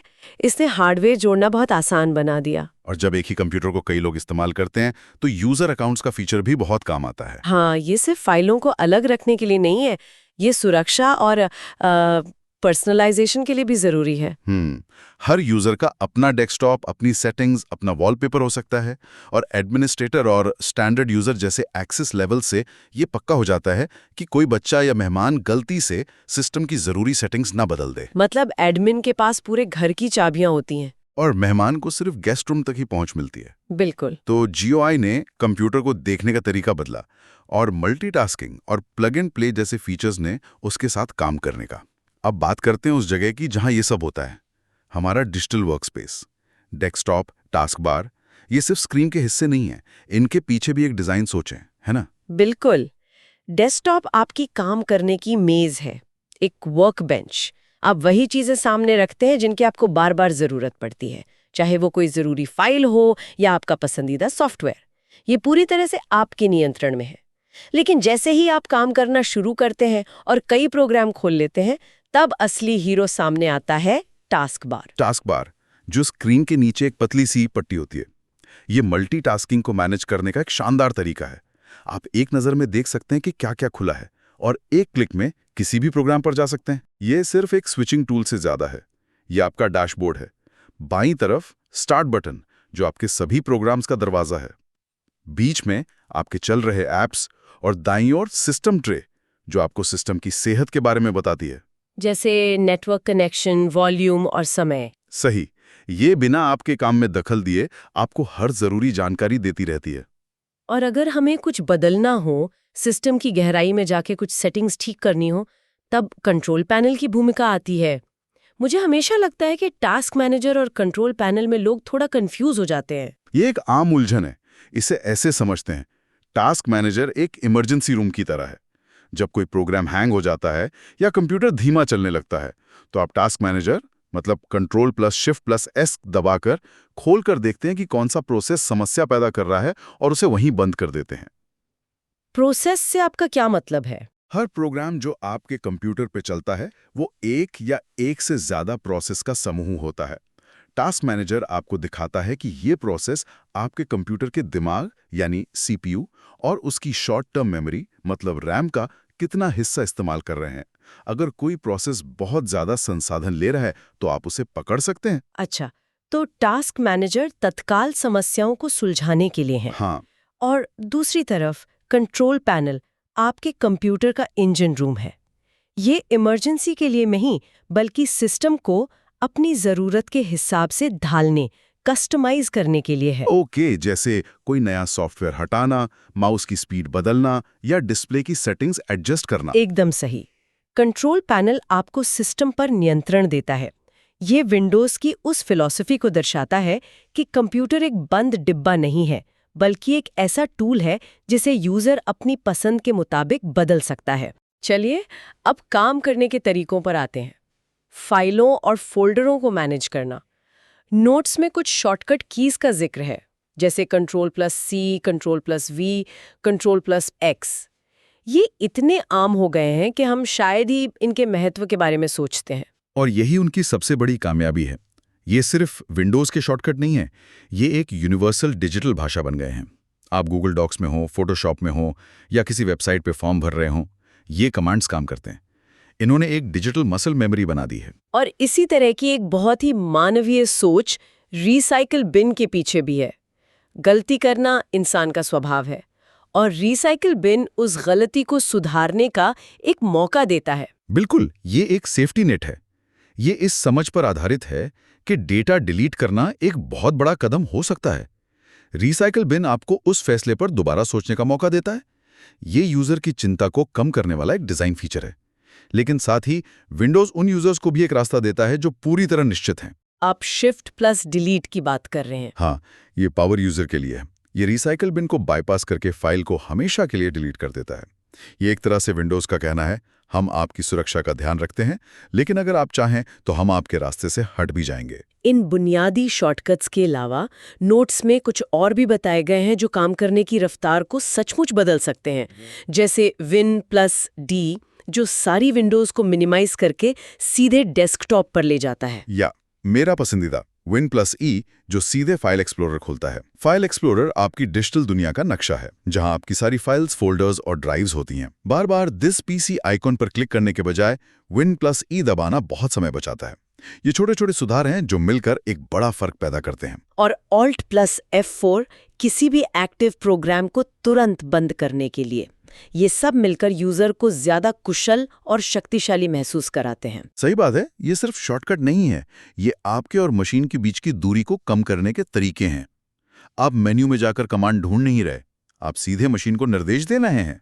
तो इन सभी नोट्स और हमारी चर्चा को समेटें तो एक तस्वीर उभरती है। विंडोज सिर्फ फीचर्स का एक संग्रह नहीं है, बल्कि यह एक फिलॉसफी है, तकनीक को आसान, सुलभ और लचीला बनाने की फिलॉसफी। संक्षेप में कहें तो जीओआई ने कंप्यूटर से डर खत्म किया, मल्टीटास्किंग ने हमारे काम करने के तरीके को परिभाषित किया, और कंट्रोल पैनल और शॉर्टकट जैसे फीचर्स ने हमें अपनी डिजिटल दुनिया पर नियंत्रण दिया। ठीक है, तो अगला अध्याय है माइक्रोसॉफ्ट ऑफिस स्वीट। ये नाम हम सबने सुना है, शायद रोज इस्तेमाल भी करते हैं, लेकिन क्या हम सच में इसकी ताकत को जानते हैं? ये बहुत अच्छी बात कही आपने। आज हम कुछ बहुत ही काम के नोट्स पे एक नज़र डालने वाले हैं। ये नोट्स माइक्रोसॉफ्ट ऑफिस स्वीट को समझने के लिए एक गाइड की तरह हैं। हमारा मकसद है इसमें से सबसे ज़रूरी और मज़ेदार जानकारियों को निकालना। बिल्कुल, और ये सिर्फ सॉफ्टवेयर सीखना नहीं है, ये डिजिटल दुनिया में काम करने की भाषा को समझने जैसा है। मतलब शब्दों, आंकड़ों और विचारों को प्रभावी ढंग से पेश करने की कला। आज हम इसी भाषा के, कह सकते हैं, व्याकरण को समझेंगे। क्या बात है। तो चलिए इस गाइड के पन्ने पलटते हैं और देखते हैं कि एमएस वर्ड, एक्सेल और पावर पॉइंट में ऐसा क्या खास है जो हमारे काम को आसान और बेहतर बना सकता है। तो पहला अध्याय है एमएस वर्ड। ये एक वर्ड प्रोसेसिंग सॉफ्टवेयर है। मतलब आसान भाषा में कहें तो चिट्ठियां, रिपोर्ट्स और रेज्यूमे बनाने का एक डिजिटल कागज। पर असली जादू मुझे लगता है शुरू होता है फॉर्मेटिंग से। यहीं पर बात वाकई दिलचस्प हो जाती है। फॉर्मेटिंग का मतलब है अपने लिखे हुए टेक्स्ट को सुंदर और पढ़ने में आसान बनाना। हाँ, लेकिन ये सिर्फ सजावट नहीं है। अच्छा। एक अच्छी तरह से फॉर्मेट किया गया डॉक्यूमेंट दिखाता है कि आपने मेहनत की है और आप पढ़ने वाले के समय की इज्जत करते हैं। इससे आपकी बात ज्यादा पेशेवर और असरदार लगती है। मतलब ये एक तरह की साइलेंट कम्युनिकेशन है। ये दिलचस्प है। इसमें ये कैरेक्टर फॉर्मेटिंग है, जैसे फॉन्ट कटाई, साइज, टेक्स्ट को बोल्ड या इटैलिक करना। Ctrl+B और Ctrl+I। हाँ, और फिर पैराग्राफ फॉर्मेटिंग भी है, जिसमें अलाइनमेंट, लाइनों के बीच की जगह, ये सब आता है। बिल्कुल, ये सब मिलकर पढ़ने के अनुभव को बहुत आसान बना देते हैं। अब आते हैं एक ऐसे टॉपिक पर जिसे नोट्स में परीक्षा का पसंदीदा विषय कहा गया है, मेल मर्ज। चलिए इसे खोलकर देखते हैं। हाँ, मेल मर्ज। ये एक ऐसा फीचर है जिससे आप एक ही चिट्ठी को अलग अलग नामों और पतों के साथ सैकड़ों लोगों को एक साथ भेज सकते हैं। और यहाँ जो बात आकर्षक है वो है ऑटोमेशन की ताकत। ये छोटे बिजनेस या व्यक्तिगत कामों के लिए बहुत शक्तिशाली टूल है। अच्छा, जैसे कि सोचिए, शादी के कार्ड भेजने हो या ऑफिस में सैलरी स्लिप्स बनानी हो, ये घंटों का काम मिनटों में कर सकता है। तो इसके 3 हिस्से होते हैं। मेन डॉक्यूमेंट जो चिट्ठी का फॉर्मेट है, हाँ, फिर डेटा सोर्स जो कि एक्सेल में बनी एक लिस्ट हो सकती है जिसमें सारे नाम और पते हैं, सही। और फिर आते हैं मर्ज फील्ड्स, जहां नाम और पता अपने आप आ जाएगा। बिल्कुल, और इसकी खूबसूरती यही है कि हर इंसान को लगता है कि ये चिट्ठी सिर्फ उसी के लिए लिखी गई है। वो व्यक्तिगत स्पर्श बना रहता है। और हाँ, कुछ शॉर्टकट तो हमें हमेशा याद रखने चाहिए, जैसे Ctrl+S से सेव करना, Ctrl+P से प्रिंट करना, और मेरा पसंदीदा Ctrl+J जिससे टेक्स्ट जस्टिफाई होता है। वो दोनों तरफ से एक सीध में दिखता है। हाँ, वो डॉक्यूमेंट को एक बहुत ही साफ सुथरा लुक देता है। ठीक है, तो वर्ड में हमने अपनी बात कह दी। अब अगला अध्याय है आंकड़ों के जादूगर, MS एक्सेल का। ये एक स्प्रेडशीट सॉफ्टवेयर है जिसका काम है कैलकुलेशंस करना, डेटा को एनालाइज करना और चार्ट्स बनाना। और एक्सेल की दुनिया पहली नजर में थोड़ी डरावनी लग सकती है, हर तरफ बस डब्बे ही डब्बे। हाँ, सबसे पहले इसकी बुनियाद को समझना जरूरी है। रोज, कॉलम्स और सेल्स। रो मतलब ये हॉरिजॉन्टल लाइनें जिन पर नंबर लिखे होते हैं 1 to 3, और कॉलम मतलब वर्टिकल लाइनें जिन पर अक्षर होते हैं ABC। और जहां एक रो और कॉलम मिलते हैं उसे सेल कहते हैं, जैसे A1। और ये सेल ही एक्सेल की सबसे छोटी लेकिन सबसे महत्वपूर्ण इकाई है।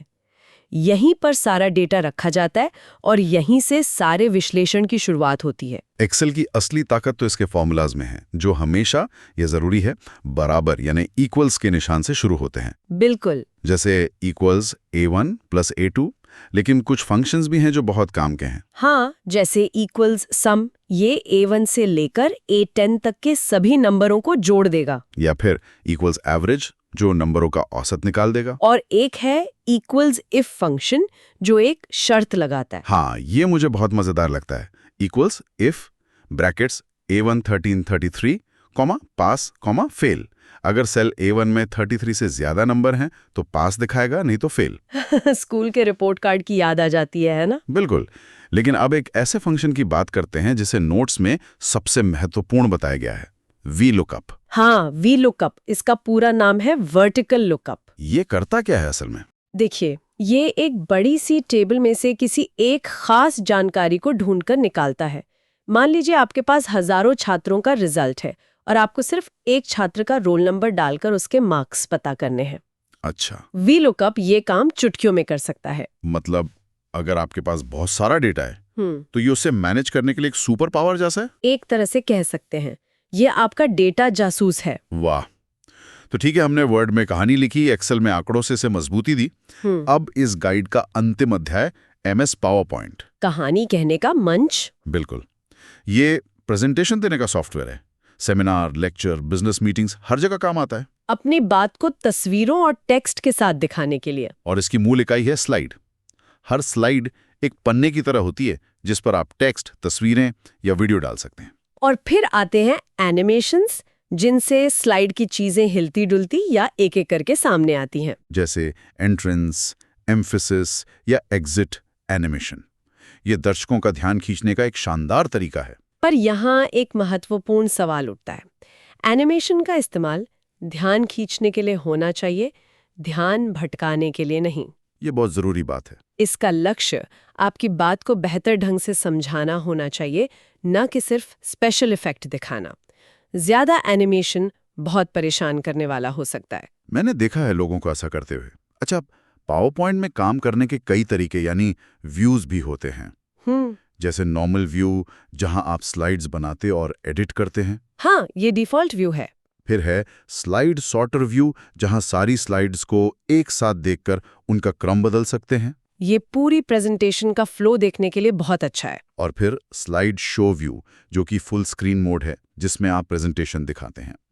लेकिन मेरा पसंदीदा है नोट्स व्यू। अच्छा, क्यों? यहाँ आप हर स्लाइड के लिए अपने नोट्स लिख सकते हैं, जो सिर्फ आपको दिखते हैं, दर्शकों को नहीं। हाँ, ये एक पेशेवर वक्ता के लिए बहुत उपयोगी है। ये आपको बिना कुछ भूले सहजता से अपनी बात रखने में मदद करता है। आपको सब कुछ रटना नहीं पड़ता। तो इन सभी नोट्स का निचोड़ क्या है, अगर हम सार निकालें? MS वर्ड डॉक्यूमेंट बनाने और फॉर्मेट करने के लिए। सही। मेल मर्ज, एक साथ कई लोगों को पर्सनलाइज चिट्ठियां भेजने के लिए। एक्सेल, सेल, रो और कॉलम का मिलन बिंदु। डेटा की सबसे छोटी इकाई। और VLOOKUP, बड़ी टेबल से डेटा खोजने के लिए। और पावरपॉइंट, प्रभावी प्रेजेंटेशन बनाने के लिए। बिल्कुल। अगर हम बड़ी तस्वीर देखें तो ये 3 अलग-अलग प्रोग्राम नहीं है। ये जानकारी को संभालने का एक पूरा सिस्टम है। एक टेक्स्ट के लिए, एक आंकड़ों के लिए और एक विचारों को विजुअली पेश करने के लिए। सही बात है। इन पर पकड़ होना आज के समय में एक बुनियादी और मैं कहूंगी जरूरी कौशल है। तो हमने इन टूल्स के क्या और कैसे पर तो बात कर ली, लेकिन जाते जाते हमारे श्रोताओं के लिए सोचने वाली बात क्या हो सकती है? कोई एक अंतिम विचार? हाँ, एक सवाल जो इन नोट्स को पढ़ने के बाद मेरे मन में आया वो ये है कि हम सब इन टूल्स का इस्तेमाल करते हैं, पर क्या हम कभी रुककर ये सोचते हैं कि किस काम के लिए कौन सा टूल सबसे सही है? ये एक अच्छा सवाल है। मैंने लोगों को वर्ड में बड़ी बड़ी टेबल्स बनाते देखा है जिनमें कैलकुलेशंस की जरूरत थी, जो कि असल में एक्सेल का काम है। हाँ, ये मैंने भी देखा है। तो आज का विचार ये है, अगली बार जब कोई नया काम शुरू करें तो 1 मिनट रुककर सोचें, क्या मैं सही टूल का इस्तेमाल कर रहा हूं या कर रही हूं? क्या इस डेटा को एक्सेल में ले जाने से मुझे कुछ ऐसी बातें पता चल सकती हैं जो वर्ड में छिपी रह जाएंगी? ये एक छोटा सा सवाल है। हाँ, लेकिन ये एक छोटा सा सवाल आपको एक सामान्य यूजर से एक पावर यूजर बना सकता है। नमस्कार, आज हम उस दुनिया की गहराई में उतर रहे हैं जिसे हम हर रोज हर पल इस्तेमाल करते हैं, पर शायद ही कभी उसके फाउंडेशनल ब्लॉक्स के बारे में सोचते हैं। ये दुनिया है इंटरनेट और नेटवर्किंग की। हमारे पास कुछ बेहतरीन सोर्सेज हैं जो इन मुश्किल लगने वाले कॉन्सेप्ट्स को बिल्कुल आसान बनाते हैं।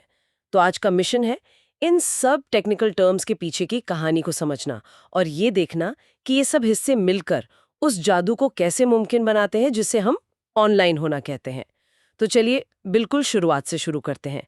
इससे पहले कि हम वर्ल्ड वाइड वेब या गूगल की बात करें, हमें ये समझना होगा कि ये सब जानकारी चलती किस पर है।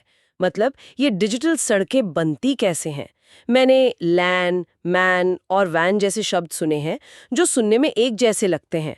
क्या ये हमारी शुरुआती पहेली है? बिल्कुल सही जगह से शुरू किया आपने। ये तीनों नेटवर्क के फिजिकल साइज यानी भौगोलिक आकार को बताते हैं। इसे एक बिल्डिंग की तरह सोचिए। सबसे पहले आता है लैन यानी local area network. Local area network. हाँ, जैसा कि नाम से ही पता चलता है, ये एक बहुत ही लोकल, एक सीमित दायरे का नेटवर्क है। आपका घर, एक ऑफिस की बिल्डिंग या एक स्कूल का कंप्यूटर लैब, ये सब लैन के उदाहरण हैं। अच्छा, जैसे मेरे घर का वाईफाई जिससे मेरा फोन, लैपटॉप सब जुड़े हैं, वो एक लैन हुआ। बिल्कुल, वो एक छोटा सा लैन ही तो है। ठीक है, तो लैन यानी एक बिल्डिंग या एक कैंपस, इसकी खासियत क्या है? इसकी दो बड़ी खासियतें हैं। एक तो ये बहुत फास्ट होता है क्योंकि दूरी कम होती है, और दूसरा, इसे सेटअप करने का खर्चा भी कम होता है। लेकिन इसकी सीमा यही है कि ये एक बिल्डिंग या कैंपस से बाहर नहीं जा सकता। अब यहीं पर आता है मैन यानी मेट्रोपॉलिटन एरिया नेटवर्क। मेट्रोपॉलिटन, इसका मतलब शहर से है। एग्जैक्टली, मैन एक पूरे शहर को कवर करता है। ये कई अलग अलग लैंड्स को आपस में जोड़ने का काम करता है। मान लीजिए एक बैंक है जिसकी शहर में 10 ब्रांच हैं। हर ब्रांच का अपना एक लैन है। ओके। उन सभी 10 लैंड्स को आपस में जोड़ने वाला जो नेटवर्क होगा वो एक मैन होगा। इसका सबसे क्लासिक उदाहरण है शहर का केबल टीवी नेटवर्क। अच्छा हाँ, वो तो पूरे शहर में फैला होता है। समझ गई। तो लैन एक बिल्डिंग है, मैन उस बिल्डिंग का शहर है, तो फिर जाहिर है वैन पूरी दुनिया होगी। आपने बिल्कुल सही पकड़ा। वैन यानी वाइड एरिया नेटवर्क। ये किसी देश, महाद्वीप या फिर पूरी दुनिया जैसे बहुत बड़े ज्योग्राफिकल एरिया को कवर करता है। और दुनिया का सबसे बड़ा और सबसे मशहूर वैन कौन सा है? खुद इंटरनेट। हाँ, खुद इंटरनेट। इंटरनेट असल में दुनिया भर में फैले अनगिनत लैंड्स और मैन्स का एक विशाल कलेक्शन ही है जो आपस में जुड़े हुए हैं। तो याद रखने के लिए आपकी एनालॉजी एकदम परफेक्ट है। लैन मतलब बिल्डिंग, मैन मतलब शहर और वैन मतलब दुनिया। ठीक है, तो ये तो हो गया नेटवर्क का ढांचा। अब इन नेटवर्क्स पर जो सबसे बड़ा नाम हम सुनते हैं वो है इंटरनेट। लेकिन मैंने इंट्रानेट और एक्स्ट्रानेट भी सुना है। ये क्या है? क्या ये इंटरनेट के ही कोई प्रकार है? ये बहुत चुनिंदा सवाल है क्योंकि यहीं पर पब्लिक और प्राइवेट का फर्क समझ में आता है। इंटरनेट, जैसा कि हमने अभी बात की, एक ग्लोबल और पब्लिक नेटवर्क है। कोई भी कहीं से भी इससे जुड़ सकता है। एक खुली हुई पब्लिक लाइब्रेरी की तरह। एकदम सही। अब बात करते हैं इंट्रानेट की। यहाँ इंट्रा शब्द का मतलब होता है अंदर। इंट्रानेट किसी एक ऑर्गेनाइजेशन जैसे कोई कंपनी या यूनिवर्सिटी का अपना प्राइवेट नेटवर्क होता है।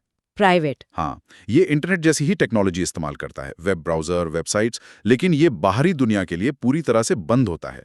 इसे सिर्फ कंपनी के एम्प्लॉयज या यूनिवर्सिटी के स्टूडेंट्स जैसे ऑथराइज्ड यूजर्स ही एक्सेस कर सकते हैं। अच्छा, तो ये एक प्राइवेट क्लब जैसा हुआ।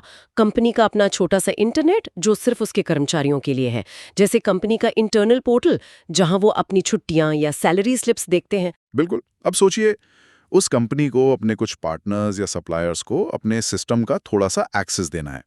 मान लीजिए एक कार कंपनी है, उसे अपने टायर सप्लायर को ये जानकारी देनी है कि स्टॉक में कितने टायर बचे हैं, ताकि सप्लायर समय पर और भेज सके।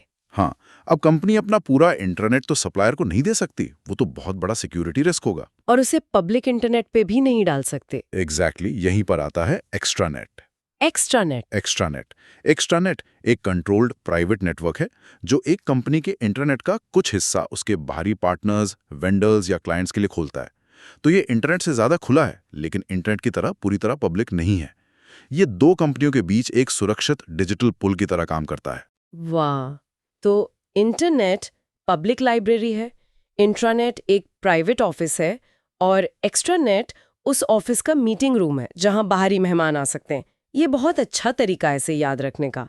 अब जब ये नेटवर्क और उनके प्रकार समझ आ गए हैं, तो इन पर कम्युनिकेशन कैसे होता है? कुछ नियम तो होंगे। मैंने प्रोटोकॉल शब्द सुना है। बिल्कुल, प्रोटोकॉल का मतलब ही है नियमों का सेट।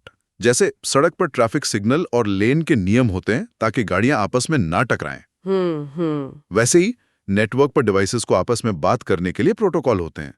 सबसे आम प्रोटोकॉल जिसका हम रोज इस्तेमाल करते हैं वो है HTTP, यानी हाइपरटेक्स्ट ट्रांसफर प्रोटोकॉल। HTTP, ये तो हर वेबसाइट के पते की शुरुआत में दिखता है। हाँ, जब भी आप अपने ब्राउजर में कोई वेबसाइट खोलती हैं, तो आपका ब्राउजर, जिसे क्लाइंट कहते हैं, और उस वेबसाइट का सर्वर एक दूसरे से HTTP में ही बात करते हैं।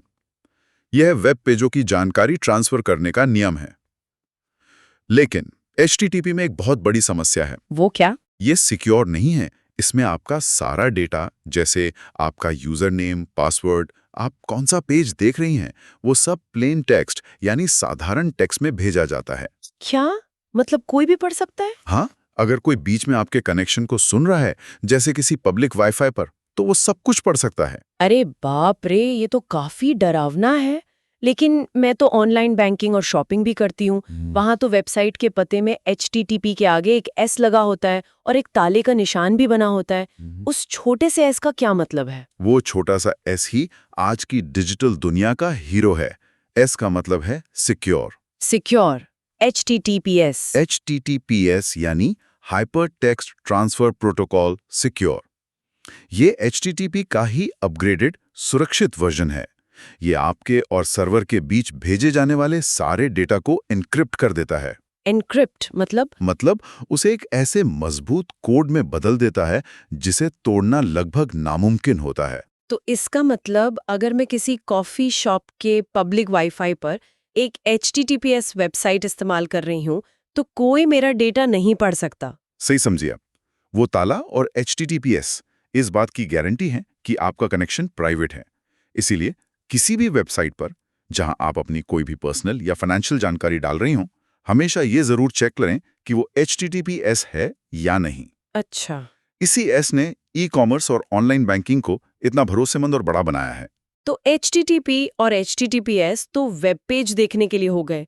मैंने FTP के बारे में भी पढ़ा है, फाइल ट्रांसफर प्रोटोकॉल। ये क्या काम आता है? जैसा कि नाम से पता चलता है, FTP का मुख्य काम फाइलों को एक कंप्यूटर से दूसरे कंप्यूटर पर ट्रांसफर करना है। मतलब आमतौर पर एक सर्वर पर। अच्छा, जहां HTTP वेब पेजों को देखने के लिए बना है, वहीं FTP सीधे-सीधे फाइलों के लेनदेन के लिए है। दिलचस्प बात यह है कि आज हमें से ज्यादातर लोग रोजमर्रा की फाइल शेयरिंग के लिए गूगल ड्राइव या ड्रॉपबॉक्स जैसी क्लाउड सर्विसेज का इस्तेमाल करते हैं। हाँ, वो ज्यादा आसान है। बिल्कुल, ज्यादा यूजर फ्रेंडली है। लेकिन पर्दे के पीछे वेब डेवलपर्स के लिए आज भी FTP अपनी वेबसाइटों को सर्वर पर डालने के लिए एक भरोसेमंद और जरूरी टूल बना हुआ है। ठीक है, तो अब हमारे पास नेटवर्क है, उस पर बात करने की नियम यानी प्रोटोकॉल्स भी हैं। अब आते हैं उस चीज पर जिससे ज्यादातर लोग इंटरनेट ही समझते हैं, वर्ल्ड वाइड वेब। मुझे हमेशा लगता था कि इंटरनेट और वर्ल्ड वाइड वेब मतलब WWW एक ही चीज है। क्या ये सच नहीं है? ये शायद टेक्नोलॉजी की दुनिया की सबसे बड़ी गलतफहमी है। अच्छा, इसे ऐसा समझते हैं, इंटरनेट वो पूरा इंफ्रास्ट्रक्चर है, यानी सड़कों का पूरा जाल। वहीं वर्ल्ड वाइड वेब या WWW उस जाल पर चलने वाली एक सर्विस है, जैसे कि बस सर्विस। ओह, WWW इंटरनेट पर मौजूद उन सभी वेब पेजों, वेबसाइटों और मल्टीमीडिया कंटेंट का एक कलेक्शन है जिन्हें हम हाइपरलिंक्स के जरिए एक दूसरे से जोड़ते हैं। मतलब WWW इंटरनेट का एक हिस्सा है, लेकिन पूरा इंटरनेट WWW नहीं है। बिल्कुल, इंटरनेट पर email, online gaming, file transfer जैसी और भी बहुत सारी सर्विसेज चलती हैं जो WWW का हिस्सा नहीं है। इंटरनेट हार्डवेयर और इंफ्रास्ट्रक्चर है, www उस पर चलने वाला सॉफ्टवेयर और इन्फॉर्मेशन है। ये फर्क जानना बहुत जरूरी है। कमाल है। अब इस www पर मौजूद जानकारी तक पहुंचने के लिए हम जिस चीज का इस्तेमाल करते हैं वो है ब्राउजर, जैसे गूगल क्रोम या फायरफॉक्स। लेकिन मेरे लिए तो ब्राउजर का होम पेज ही गूगल है। जब मैं क्रोम खोलती हूँ तो मैं सीधे गूगल पर ही तो कुछ खोजती हूँ। तो फिर ब्राउजर और सर्च इंजन अलग कैसे हुए? ये एक और बहुत ही आम कंफ्यूजन है और आपका सवाल बिल्कुल सही है, क्योंकि ये दोनों बहुत करीब से काम करते हैं। देखिए, ब्राउजर एक सॉफ्टवेयर है, एक टूल है जो आपके कंप्यूटर या फोन पर इंस्टॉल होता है। इसका काम है वेब पेजों को दिखाना। ये HTML कोड को समझकर उसे एक सुंदर दिखने वाले पेज में बदलता है। ब्राउजर एक गाड़ी की तरह है। एक गाड़ी, ठीक है। और सर्च इंजन? सर्च इंजन एक वेबसाइट या एक सर्विस है, जैसे google.com या bing.com। इसका काम है वर्ल्ड वाइड वेब पर मौजूद अरबों पेजों में से आपके सवाल का जवाब ढूंढना। तो ब्राउजर वो गाड़ी है जो आपको कहीं भी ले जा सकती है, और सर्च इंजन उस गाड़ी का GPS या मैप है जो आपको बताता है कि आपको कहाँ जाना है। वाह! आप ब्राउजर के बिना सर्च इंजन तक नहीं पहुंच सकते, और सर्च इंजन के बिना वेब पर कुछ भी ढूंढना लगभग नामुमकिन होगा। वाह! ये गाड़ी और GPS वाली एनालॉजी बेहतरीन है। तो गूगल क्रोम ब्राउजर है यानी गाड़ी, और गूगल सर्च इंजन है यानी GPS। अब ये हमेशा याद रहेगा। हाँ, और सर्च इंजन 3 स्टेप्स में काम करता है। पहले वो क्रॉलिंग करता है, यानी अपने ऑटोमेटेड बॉट्स भेजकर वेब पर नए-नए पेज खोजता है। ओके। फिर वो इंडेक्सिंग करता है, यानी उन सभी पेजों को एक बहुत बड़ी डिजिटल लाइब्रेरी में विषय के हिसाब से सजाता है। और आखिर में जब आप कुछ खोजती हैं तो वो रैंकिंग करता है, यानी अपनी लाइब्रेरी से सबसे रिलेवेंट पेज निकालकर आपको दिखाता है। बहुत खूब।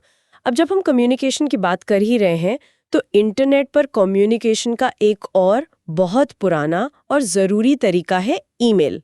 इसमें टू के अलावा CC और BCC के 2 ऑप्शन होते हैं। इनका सही इस्तेमाल क्या है? अक्सर लोग इसमें गलती कर देते हैं। ये बहुत ही व्यावहारिक सवाल है। टू फील्ड में हम उनका नाम डालते हैं जो हमारे संदेश के मेन रेसिपिएंट हैं, जिनसे हम सीधे तौर पर बात कर रहे हैं और जवाब की उम्मीद कर रहे हैं। ठीक है। फिर आता है CC, यानी कार्बन कॉपी। ये पुराने जमाने में टाइपराइटर के नीचे कार्बन पेपर लगाकर कॉपी बनाने जैसा है, यानी बस जानकारी के लिए एक कॉपी भेज देना। बिल्कुल। CC में हम उन लोगों को रखते हैं जिन्हें हम बस लूप में रखना चाहते हैं। हम उनसे सीधे बात नहीं कर रहे हैं, लेकिन हम चाहते हैं कि उन्हें पता हो कि ये बातचीत हो रही है।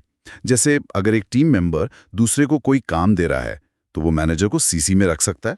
CC में जितने भी लोग होते हैं उन सबकी ईमेल आईडी हर कोई देख सकता है। ठीक है। और BCC का क्या? Blind carbon copy.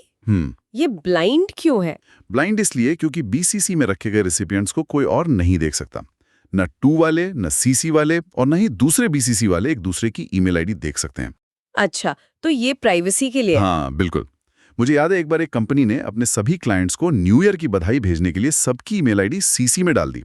नतीजा ये हुआ कि हर क्लाइंट को बाकी सभी क्लाइंट्स की ईमेल आईडी पता चल गई। एक बहुत बड़ी प्राइवेसी की गलती थी। ओहो, तो उन्हें BCC का इस्तेमाल करना चाहिए था। हाँ, अगर आप बहुत सारे लोगों को एक साथ कोई न्यूज़लेटर या इनविटेशन भेज रहे हैं और आप नहीं चाहती कि सबकी कॉन्टैक्ट डिटेल्स पब्लिक हों, तो हमेशा BCC का इस्तेमाल करें। ये बहुत प्रोफेशनल माना जाता है। सही कहा। और हाँ, ईमेल के साथ हम अटैचमेंट भी भेजते हैं, जैसे PDF या इमेज। बस ये ध्यान रखना होता है कि ज्यादातर सर्विसेज पर 20-25 MB की एक साइज लिमिट होती है। तो इन सभी बातों का क्या मतलब है? हमने नेटवर्क के ढांचे LAN, MAN, WAN से शुरू किया, फिर इंटरनेट, इंट्रानेट को समझा, प्रोटोकॉल के नियम देखें, WW और ब्राउजर की दुनिया में गए, और ईमेल की बारीकियों को भी जाना।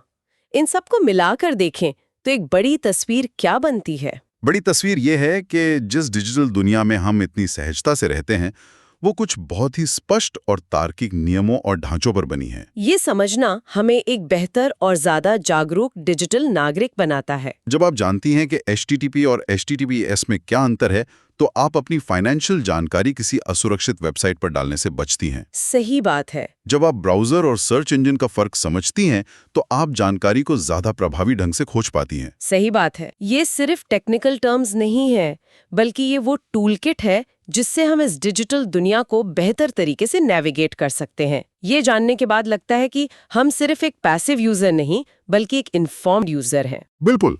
और ये ज्ञान हमें सशक्त बनाता है, हमें ऑनलाइन खतरों से बचाता है और टेक्नोलॉजी का पूरा फायदा उठाने में मदद करता है। आज की हमारी चर्चा नेटवर्किंग के क्या और कैसे पर थी। हमने इन सभी चीजों की नींव को समझा। लेकिन एक सवाल जो हमारे श्रोताओं के सोचने के लिए है वो ये है, जैसे जैसे ये नेटवर्क और प्रोटोकॉल विकसित होते जा रहे हैं, हमारे व्यक्तिगत डेटा की गोपनीयता और सुरक्षा के नियम उनके साथ कैसे विकसित होने चाहिए।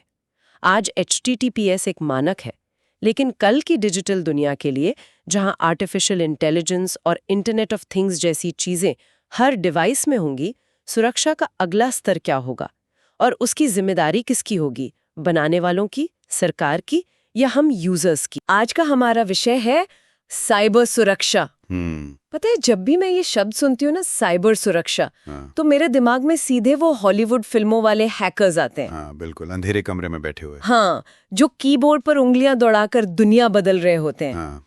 लेकिन एक श्रोता ने हमें जो नोट्स भेजे हैं, digital fortress, a guide to cyber security fundamentals, उन्हें देखकर लगता है कि असल कहानी कुछ और ही है। बिल्कुल, ये अब कोई दूर की तकनीकी बात नहीं रह गई है।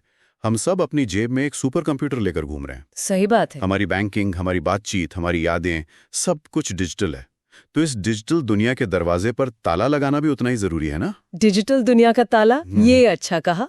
तो चलिए यहीं से शुरू करते हैं। इन नोट्स के हिसाब से साइबर सुरक्षा की सबसे सरल परिभाषा क्या होगी? बहुत ही सरल शब्दों में कहें तो साइबर सुरक्षा हमारी डिजिटल संपत्ति, जैसे हमारा फोन, तस्वीरें, बैंक डिटेल्स। हाँ बिल्कुल, इन सबको चोरों और हमलावरों से बचाने का एक तरीका है। इन नोट्स में एक बहुत अच्छी मिसाल दी गई है। क्या? कि साइबर सुरक्षा हमारे डिजिटल जीवन का सिक्योरिटी गार्ड है। वाह, डिजिटल जीवन का सिक्योरिटी गार्ड, इससे तो बात एकदम साफ हो गई। तो ठीक है, अगर ये हमारा सिक्योरिटी गार्ड है, तो इसे लड़ना किन से पड़ता है? इन नोट्स में, अरे बाप रे, वायरस, मैलवेयर, ट्रोजन, वर्म, कितने डरावने नाम हैं। ये सब क्या है? और एक तरह से ये डिजिटल दुनिया के विलन ही हैं। ये सभी जो हैं वो मैलवेयर नाम की एक बड़ी गैंग का हिस्सा हैं। मैलवेयर मतलब मैलिशियस सॉफ्टवेयर। ऐसा कोई भी प्रोग्राम जिसे गलत इरादे से बनाया गया हो। अच्छा। इनका मकसद एक ही होता है, आपके सिस्टम में घुसकर या तो जानकारी चुराना, या उसे खराब करना, या फिर उस पर कब्जा कर लेना। तो मैलवेयर एक पूरी गैंग का नाम है। तो चलिए इस गैंग के सदस्यों से एक एक करके मिलते हैं। सबसे आम नाम जो हम बचपन से सुनते आ रहे हैं वो है वायरस। ये असल में क्या बला है? वायरस शायद मैलवेयर का सबसे पुराना और क्या कहते हैं, जाना पहचाना रूप है। ये एक छोटे से कोड की तरह होता है जो किसी साफ सुथरी फाइल या प्रोग्राम से चिपक जाता है। और इसकी सबसे बड़ी कमजोरी ये है कि ये अपने आप कुछ नहीं कर सकता। इसे फैलने के लिए हमारी मदद चाहिए होती है। हमारी मदद मतलब हम खुद वायरस फैलाते हैं? अनजाने में, हाँ। जैसे हमने कोई अनजान ईमेल अटैचमेंट खोल दिया, या किसी दोस्त से पेन ड्राइव ली जिसमें पहले से वायरस था और उसे अपने कंप्यूटर में लगा दिया, और जैसे ही उस फाइल पर क्लिक किया, एग्जैक्टली, जैसे ही हम उस संक्रमित फाइल को चलाते हैं, वायरस एक्टिवेट हो जाता है और फिर वो दूसरी फाइलों को भी संक्रमित करना शुरू कर देता है। ये एक परजीवी की तरह है। समझ गए। तो वायरस को फैलने के लिए हमारी एक गलती, एक क्लिक का इंतजार रहता है। लेकिन मैंने सुना है कुछ खतरे ऐसे भी होते हैं जिन्हें हम खुद दावत देकर अपने सिस्टम में ले आते हैं, ये सोचकर कि वो हमारे काम की चीज है। क्या ट्रोजन हॉर्स वैसा ही कुछ है? आपने बिल्कुल सही पकड़ा।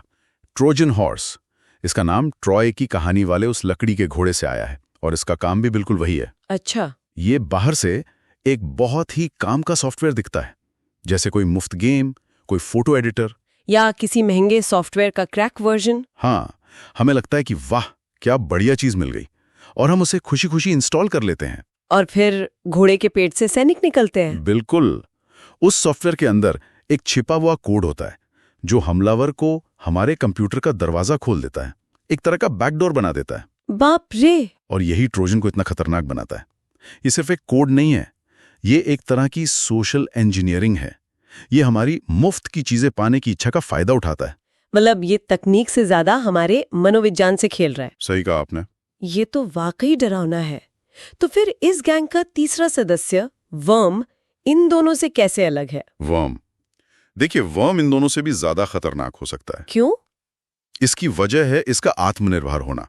जहां वायरस को फैलने के लिए हमारी जरूरत है और ट्रोजन को हमारे भरोसे की, वहीं वर्म को किसी की जरूरत नहीं। मतलब? ये सेल्फ रेप्लिकेटिंग होता है, मतलब ये अपनी कॉपी खुद ब खुद बनाता है और फैलता जाता है बिना किसी क्लिक के? ये कैसे मुमकिन है? ये नेटवर्क की सुरक्षा में मौजूद किसी छोटी मोटी कमी, किसी लूप होल का फायदा उठाता है। एक बार ये नेटवर्क में घुस गया तो ये उस नेटवर्क से जुड़े सभी कंप्यूटर्स में अपनी कॉपी भेजना शुरू कर देता है। जंगल की आग की तरह। बिल्कुल। और इसका सबसे बड़ा असर ये होता है कि ये नेटवर्क पर इतना ज्यादा ट्रैफिक बना देता है कि पूरा का पूरा सिस्टम ठप पड़ जाता है। तो अगर इसे एक लाइन में समेटना हो तो? वायरस को एक होस्ट फाइल चाहिए, ट्रोजन को हमारा भरोसा चाहिए और वर्म को बस एक खुला नेटवर्क चाहिए। ऐसा अंतर ही इनके प्रभाव को बहुत बड़ा बना देता है। तो इन डिजिटल विलेन से बचने के लिए हमारे पास क्या हथियार है? हमारे डिजिटल हीरो कौन है? चलिए अब सुरक्षा कवच की बात करते हैं। सबसे पहला और सबसे आम नाम, एंटीवायरस। एंटीवायरस हमारी सुरक्षा की पहली और सबसे महत्वपूर्ण ढाल है। इसका काम है सिस्टम में घुस चुके या घुसने की कोशिश कर रहे मैलवेयर का पता लगाना, उसे रोकना और उसे हटाना। और ये पता कैसे लगाता है? क्या इसके पास विलेन्स की कोई फोटो एल्बम होती है? हाँ, एक तरह से हाँ। हर मैलवेयर का एक अनोखा कोड होता है जिसे सिग्नेचर कहते हैं। सिग्नेचर मतलब फिंगरप्रिंट जैसा? बिल्कुल। तो एंटीवायरस सॉफ्टवेयर के पास ऐसे लाखों ज्ञात मैलवेयर के सिग्नेचर की एक लिस्ट होती है। जब भी कोई नई फाइल आती है तो ये उसके सिग्नेचर को अपनी लिस्ट से मिलाता है। अच्छा, और इसीलिए एंटीवायरस को बार बार अपडेट करना इतना जरूरी होता है ताकि उसके पास नए विलेन्स के फिंगरप्रिंट्स आते रहें। आपने एकदम सही समझा। बिना अपडेट के एंटीवायरस पुराने चोरों को तो पहचान लेगा, लेकिन नए चोरों के सामने बेअसर रहेगा। इसीलिए रियल टाइम प्रोटेक्शन जरूरी है, जो हर पल नजर रखता है, और साथ ही हफ्ते में एक बार पूरे कंप्यूटर का डीप स्कैन भी करना चाहिए। ठीक है, एंटीवायरस तो समझ आ गया, लेकिन एक सवाल है। अगर एंटीवायरस इतना अच्छा है तो फिर हमें फायरवॉल की जरूरत ही क्यों है? ये बहुत अच्छा सवाल है। अक्सर लोग इन दोनों के काम में कंफ्यूज हो जाते हैं। हाँ, इसे ऐसे समझिए, एंटीवायरस आपके घर के अंदर मौजूद चोर से लड़ता है, लेकिन फायरवॉल आपके घर के मेन गेट पर खड़ा वो गार्ड है जो किसी भी संदिग्ध को अंदर आने ही नहीं देता। अच्छा, तो एंटीवायरस डॉक्टर है जो बीमारी का इलाज करता है और फायरवॉल वो गार्ड है जो बीमारी को घर में घुसने से ही रोकता है। बेहतरीन मिसाल है। फायरवॉल आपके कंप्यूटर और इंटरनेट के बीच एक दीवार की तरह काम करता है। ये नेटवर्क पर आने और जाने वाले हर डेटा पैकेट की जांच करता है। अगर कोई डेटा किसी अनजान या खतरनाक जगह से आ रहा है तो फायरवॉल उसे वहीं ब्लॉक कर देता है। तो ये अनाधिकृत पहुंच रोकने के लिए है। सबसे अच्छा तरीका है, और ये हार्डवेयर और सॉफ्टवेयर दोनों तरह का होता है। यहाँ ये समझना वाकई दिलचस्प है कि सुरक्षा एक परत में नहीं बल्कि कई परतों में होती है। जी। अब चलिए एक ऐसे विषय पर बात करते हैं जिसे लेकर बहुत भ्रम है, हैकिंग। हम हमेशा इसे एक गलत काम ही समझते हैं, लेकिन इन नोट्स में बताया गया है कि यह हमेशा बुरा नहीं होता। ये कैसे हो सकता है? ये एक बहुत ही महत्वपूर्ण पहलू है। देखिए, हैकिंग का सीधा मतलब है किसी कंप्यूटर सिस्टम या नेटवर्क में उसकी कमियों का फायदा उठाकर घुसना। अब ये काम किस इरादे से किया जा रहा है, यही इसे अच्छा या बुरा बनाता है। मतलब नियत पर निर्भर करता है? बिल्कुल। जब कोई व्यक्ति किसी कंपनी की इजाजत लेकर कानूनी तौर पर उनके सिस्टम को हैक करने की कोशिश करता है ताकि वो सुरक्षा की कमियों का पता लगा सके, तो वो अच्छा है। हाँ, उसे एथिकल हैकिंग कहते हैं। ये लोग चोर नहीं बल्कि सिक्योरिटी कंसल्टेंट होते हैं। इन्हें व्हाइट हैट हैकर कहा जाता है। White hat hacker? इनका काम है कंपनी को ये बताना कि देखो, आपके दरवाजे खिड़की यहाँ से कमजोर हैं ताकि उन्हें ठीक किया जा सके। तो ये अच्छे लोग हैं जो अपनी स्किल्स का इस्तेमाल सुरक्षा को बेहतर बनाने के लिए करते हैं। तो फिर ब्लैक हैट हैकर्स कौन हुए? ब्लैक हैट हैकर्स वो हैं जिनके बारे में हम फिल्मों में देखते हैं। अच्छा। ये बिना इजाजत के गलत इरादे से किसी के सिस्टम में घुसते हैं। इनका मकसद डेटा चोरी करना, पैसे चुराना या बस सिस्टम को ठप करके मजा लेना होता है। और ये एक साइबर अपराध है। हाँ, और इसके लिए सख्त सजा भी है। तो ये सब हमारी रोजमर्रा की जिंदगी को कैसे प्रभावित करता है? जब हम साइबर अपराध शब्द सुनते हैं तो ये सिर्फ बड़ी कंपनियों पर हमलों तक ही सीमित नहीं है, है ना? बिल्कुल नहीं। साइबर अपराध का मतलब है कोई भी अपराध जिसमें कंप्यूटर या इंटरनेट का इस्तेमाल हुआ हो, और इसके सबसे आम शिकार हम जैसे लोग ही होते हैं। जैसे कि? इसका सबसे बड़ा उदाहरण है फिशिंग। आपको एक ईमेल या मैसेज आता है जो देखने में बिल्कुल आपके बैंक या किसी शॉपिंग वेबसाइट जैसा लगता है। हाँ, आते हैं। उसमें लिखा होता है कि आपका अकाउंट ब्लॉक हो गया है या आपने कोई इनाम जीता है और उसे ठीक करने के लिए इस लिंक पर क्लिक करें। और जैसे ही हम क्लिक करते, आप एक नकली वेबसाइट पर पहुंच जाते हैं जो असली जैसी दिखती है। वहां आप अपना यूजरनेम और पासवर्ड डालते हैं और बस वो जानकारी सीधे हैकर तक पहुंच जाती है। हो, आपको जानकर हैरानी होगी कि दुनिया में 90% से ज्यादा डेटा ब्रीच की शुरुआत एक साधारण फिशिंग ईमेल से होती है। 90% सिर्फ एक खराब ईमेल की वजह से? ये तो सच में चौंकाने वाली बात है। ये सब सुनकर तो डर लगता है। तो सुरक्षित रहने के लिए हम क्या कर सकते हैं? क्या हमारे पास कोई सुरक्षा मंत्र है? अच्छी बात यह है कि ज्यादातर सुरक्षा हमारे अपने हाथों में है, हमारी अपनी आदतों में। अच्छा। हाँ, इन नोट्स में कुछ बहुत ही सीधे और सरल नियम दिए गए हैं। सबसे पहला और जरूरी है एक मजबूत पासवर्ड। सिर्फ नाम या परंदनाल नहीं? नहीं, उसमें बड़े छोटे अक्षर, नंबर और सिंबल सब कुछ होना चाहिए। और मैंने सुना है कि हर वेबसाइट के लिए एक ही पासवर्ड इस्तेमाल नहीं करना चाहिए, है ना? आपने बिल्कुल सही कहा। ये दूसरी सबसे बड़ी गलती है जो लोग करते हैं। अगर एक जगह चोरी हुई तो सारे ताले एक ही चाबी से खुल जाएंगे। सही बात है। हर अकाउंट के लिए अलग पासवर्ड होना चाहिए। इसके अलावा किसी भी अनजान लिंक पर क्लिक करने से पहले 10 बार सोचें। अपने एंटीवायरस को हमेशा अपडेट रखें और सार्वजनिक वाईफाई पर, जैसे कैफे या एयरपोर्ट पर? हाँ, वहां कभी भी बैंकिंग या कोई भी संवेदनशील काम ना करें। और एक चीज जो आजकल बहुत आम हो गई है, OTP। हाँ, और ये सबसे जरूरी नियम है। अपना OTP यानी वन टाइम पासवर्ड कभी किसी के भी साथ शेयर ना करें। कभी नहीं। कोई भी बैंक या कंपनी आपको फोन करके आपका OTP नहीं पूछेगी। अगर कोई पूछ रहा है तो वो फ्रॉड है। इन नोट्स में एक सुनहरा नियम दिया गया है जो हम सबको याद रखना चाहिए। क्लिक करने से पहले सोचें। Think before you click. हाँ, ये एक छोटी सी आदत हमें बहुत बड़े नुकसान से बचा सकती है। बिल्कुल, जागरूकता ही सबसे बड़ा हथियार है। तो चलिए, अगर हमें इस पूरी बातचीत को कुछ मुख्य बिंदुओं में समेटना हो, जैसे परीक्षा से पहले रिवीजन नोट्स बनाते हैं। हाँ, इन नोट्स में एक एग्जाम वन लाइनर्स सेक्शन भी है। अच्छा, तो वो क्या है? चलिए इसे देखते हैं। पहला, वायरस एक तरह का मैलवेयर है जिसे फैलने के लिए हमारी मदद चाहिए। ठीक है। दूसरा, ट्रोजन काम का सॉफ्टवेयर होने का नाटक करता है पर होता खतरनाक है।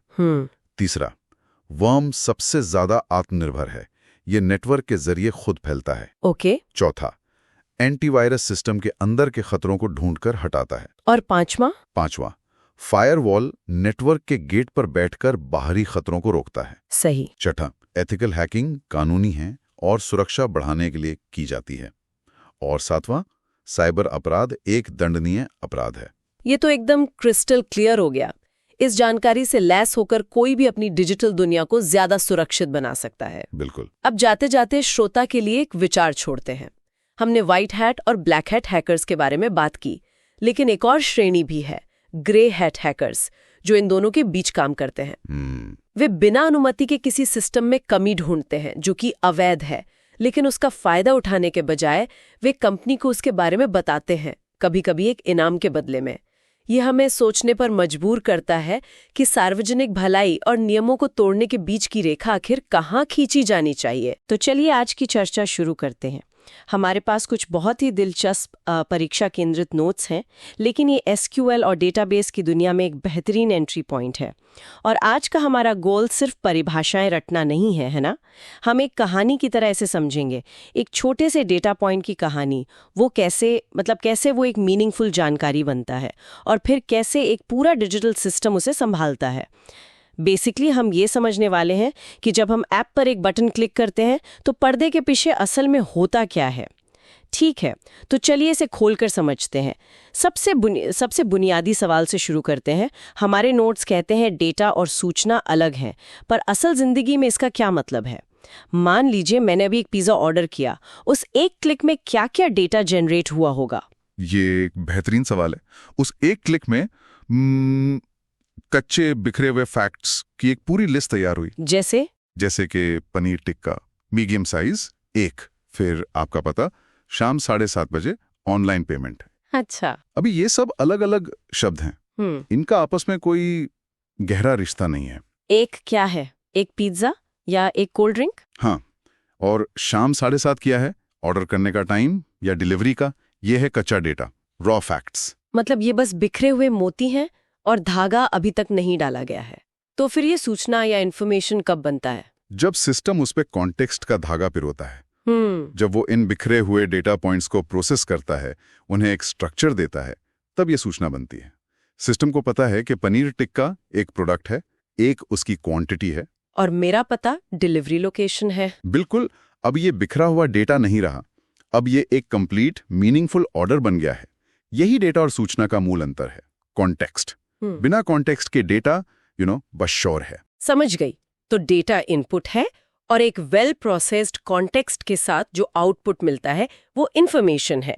चलिए, तो अब हमारे पास ये एक मीनिंगफुल ऑर्डर है, लेकिन मेरे जैसे लाखों लोग रोज ऑर्डर कर रहे हैं। ये लाखों ऑर्डर्स कहाँ जाते हैं? इन्हें किसी फोल्डर में वर्ड फाइल्स की तरह तो नहीं रख सकते हैं ना? बिल्कुल नहीं। और यही पर डेटाबेस की एंट्री होती है। डेटाबेस को आप एक विशाल सुपर ऑर्गेनाइज्ड डिजिटल गोदाम की तरह समझ सकते हैं। एक डिजिटल गोदाम? हाँ, ये सिर्फ डेटा का ढेर नहीं है, बल्कि संबंधित डेटा का एक व्यवस्थित कलेक्शन है। तो आपका पिज्जा ऑर्डर कस्टमर टेबल में आपकी जानकारी के साथ, मेन्यू टेबल में पिज्जा की जानकारी के साथ और ऑर्डर्स टेबल में इस ट्रांजैक्शन की जानकारी के साथ जाकर जुड़ जाएगा। सब कुछ अपनी सही जगह पर एक दूसरे से लिंक्ड। ठीक है, तो डेटाबेस वो गोदाम है, लेकिन इतने बड़े गोदाम को मैनेज कौन करता है? मतलब अगर मुझे कोई खास सामान चाहिए तो मैं किससे पूछूंगी? क्या मैं खुद जाकर लाखों शेल्फ्स में ढूंढना शुरू कर दूंगी? नहीं। और यहीं पर इस सिस्टम का सबसे जरूरी हिस्सा आता है डीबीएमएस, मतलब डेटाबेस मैनेजमेंट सिस्टम। डीबीएमएस? हाँ, अगर डेटाबेस एक लाइब्रेरी है तो डीबीएमएस एक बहुत ही काबिल लाइब्रेरियन है। आप खुद जाकर किताबों के ढेर में नहीं खोते, आप लाइब्रेरियन के पास जाते हैं और उसे बताते हैं कि आपको क्या चाहिए। अच्छा। वो लाइब्रेरियन जानता है कि कौन सी किताब कहाँ है, उसे कैसे निकालना है, ये पक्का करता है कि कोई और उसके पन्ने ना फाड़ दे, और जब आप किताब वापस करें तो उसे सही जगह पर रखे। डीबीएमएस आपके और डेटाबेस के बीच ठीक यही काम करता है। ओके, ये एनालॉजी तो बहुत काम की है। हाँ। तो ये लाइब्रेरियन यानी डीबीएमएस इतना बड़ा, इतना क्रांतिकारी कॉन्सेप्ट क्यों था? हमारे नोट्स में एक पॉइंट है जिसे परीक्षा का पसंदीदा कहा गया है, डीबीएमएस की तुलना पुराने फाइल सिस्टम से। उस पुरानी दुनिया में क्या गड़बड़ थी? बहुत कुछ। आप कल्पना कीजिए 1970s के दशक का एक बैंक। डीबीएमएस के आने से पहले आप अपना पता बदलवाने जाते हैं, क्लर्क एक रजिस्टर में आपका नया पता लिख देता है, लेकिन आपके लोन डिपार्टमेंट का रजिस्टर अलग है, क्रेडिट कार्ड का अलग, और मंथली स्टेटमेंट भेजने वाली टीम के पास अपनी अलग लिस्ट होगी। एग्जैक्टली। तो क्लर्क सिर्फ अपने रजिस्टर में पता बदलता है, बाकी जगह पुराने पता रह जाता है। ओहो, मैं समझ गए। अगले महीने लोन की रिमाइंडर पुराने पते पर चली जाएगी, क्रेडिट कार्ड का बिल कहीं और अकाउंट स्टेटमेंट कहीं और। मतलब एक ही कस्टमर के 3 अलग-अलग पते सिस्टम में मौजूद हैं। ये तो पूरा केओस है। बिल्कुल, यही फाइल सिस्टम की सबसे बड़ी समस्या थी, डेटा रिडंडेंसी, यानी एक ही जानकारी का कई जगह होना, और डेटा इनकंसिस्टेंसी, मतलब उन कॉपीज का आपस में मैच ना करना। सिक्योरिटी तो समझिए थी ही नहीं, कोई भी फाइल खोल सकता था, और कुछ ढूंढना तो भूसे के ढेर में सुई खोजने जैसा। सही कहा। डीबीएमएस की आंकल कहा, नहीं, अब से जानकारी का सिर्फ एक ही स्रोत होगा, a single source of truth. अगर पता बदलेगा तो वो एक ही सेंट्रल जगह पर बदलेगा और हर डिपार्टमेंट को वही अपडेटेड जानकारी मिलेगी। इसने बिजनेस चलाने का तरीका ही बदल दिया। MySQL, Oracle, SQL सर्वर, ये सब आज के दौर के वही शक्तिशाली लाइब्रेरियंस हैं। वाह! तो सिंगल सोर्स ऑफ ट्रूथ, यही असली गेम चेंजर था। ये सिर्फ डेटा स्टोर करने के बारे में नहीं था, ये उस डेटा पर भरोसा करने के बारे में था। ठीक है, तो हमारे पास लाइब्रेरी, डेटाबेस है, लाइब्रेरियन, डीबीएमएस भी है। अब मुझे यानी यूजर को उस लाइब्रेरियन से बात करनी है। उसकी भाषा क्या है? मैं उसे कैसे बताऊंगी कि मुझे पिछले महीने के सारे पिज्जा ऑर्डर्स की लिस्ट चाहिए? उसके लिए एक स्टैंडर्ड भाषा बनाई गई जिसका नाम है SQL, structured query language. Structured query language, SQL। हाँ, SQL। ये डेटाबेस से बात करने की अंग्रेजी की तरह है, समझ लीजिए। आप SQL में अपने सवाल या कमांड लिखते हैं, डीबीएमएस उसे समझता है और डेटाबेस से जानकारी लाकर आपको देता है। तो SQL सीखने के लिए इसके ग्रामर समझनी होगी। हमारे नोट्स में टेबल, रो और कॉलम का जिक्र है, ये क्या है?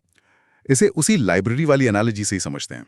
एक टेबल लाइब्रेरी के एक बड़े रजिस्टर की तरह है, जैसे कस्टमर्स का एक रजिस्टर, ऑर्डर्स का दूसरा रजिस्टर। ओके। उस रजिस्टर में हर एक लाइन यानी रो या रिकॉर्ड एक अकेली एंट्री होती है, जैसे कस्टमर्स रजिस्टर में एक लाइन आपकी पूरी जानकारी होगी, आपका नाम, फोन नंबर, पता। ठीक है। और उस लाइन के अंदर अलग अलग खाने यानी कॉलम या फील्ड एक खासियत को बताते हैं, जैसे नेम का कॉलम, फोन नंबर का कॉलम। तो टेबल रजिस्टरों का कलेक्शन है जो पंक्तियों और स्तंभों में बटा हुआ है। ठीक है, ये स्ट्रक्चर समझ में आ रहा है। तो चलिए एक छोटा सा सिनेरियो करते हैं। मैं रेस्टोरेंट की मैनेजर हूँ और मुझे कुछ काम करने हैं।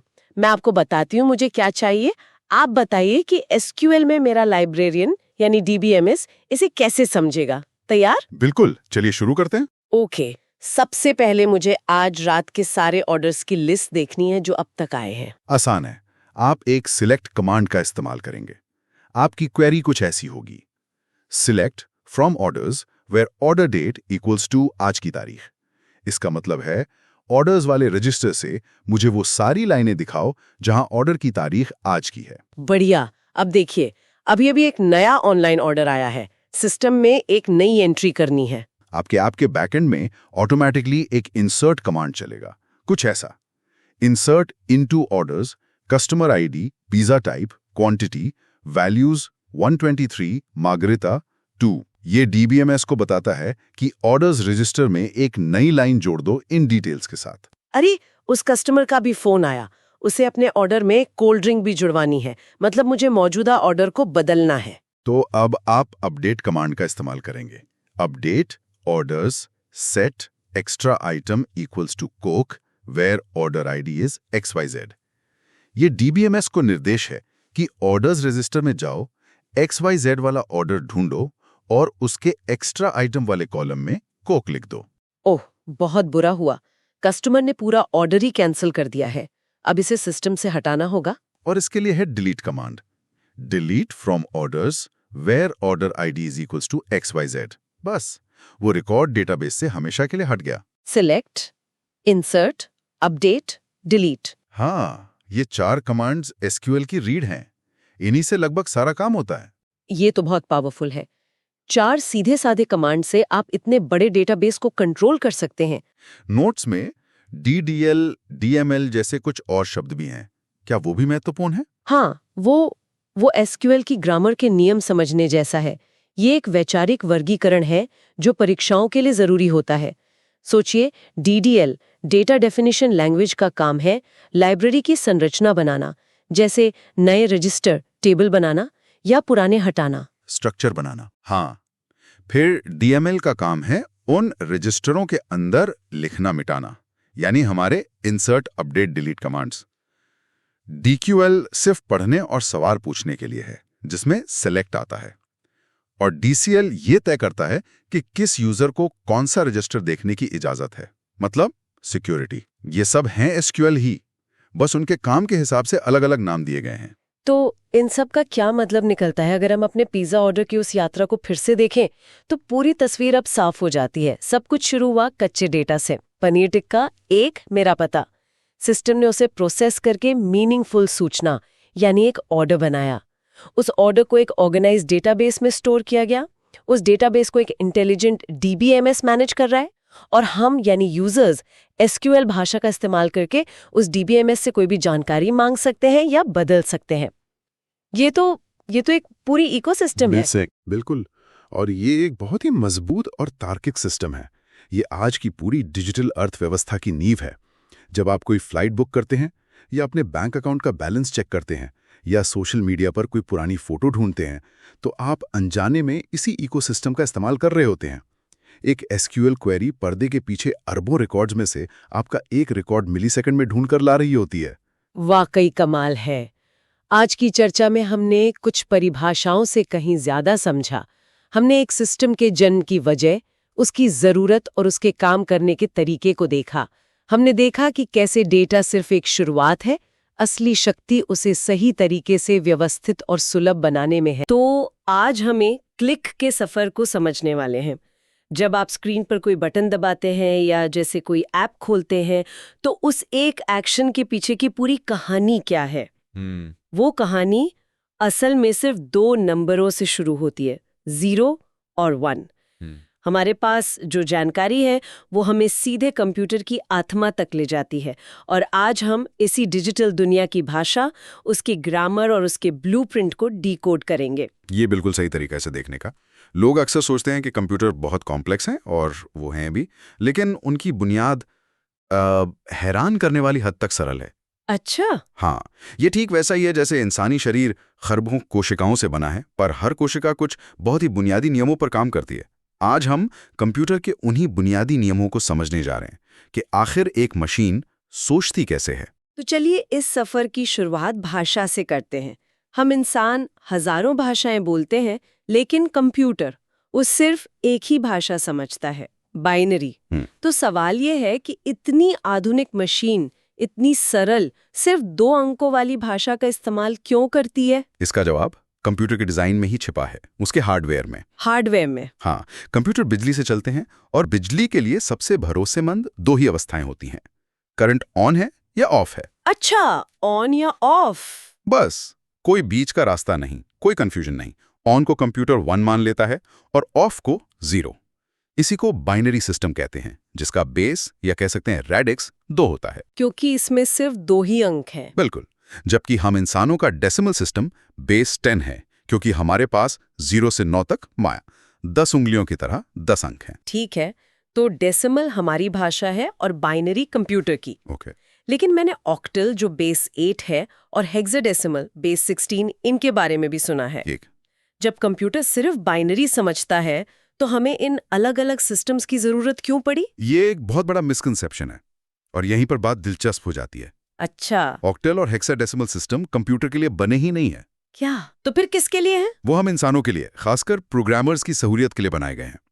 कल्पना कीजिए, आपको स्क्रीन पर एक लंबी बाइनरी संख्या देखनी है, कुछ ऐसी 1110 110 110 10 1116। अरे बाप रे! इसे पढ़ना, याद रखना या इसमें कोई गलती ढूंढना, मतलब लगभग नामुमकिन है, सिर चकरा जाएगा। हाँ, ये तो बस 1 और 0 का झुंड लग रहा है। बिल्कुल। ऑक्टल और हेक्साडेसिमल इसी झुंड को एक छोटे इंसानों के पढ़ने लायक रूप में लिखने का तरीका है। ये एक तरह का शॉर्टकट है। शॉर्टकट?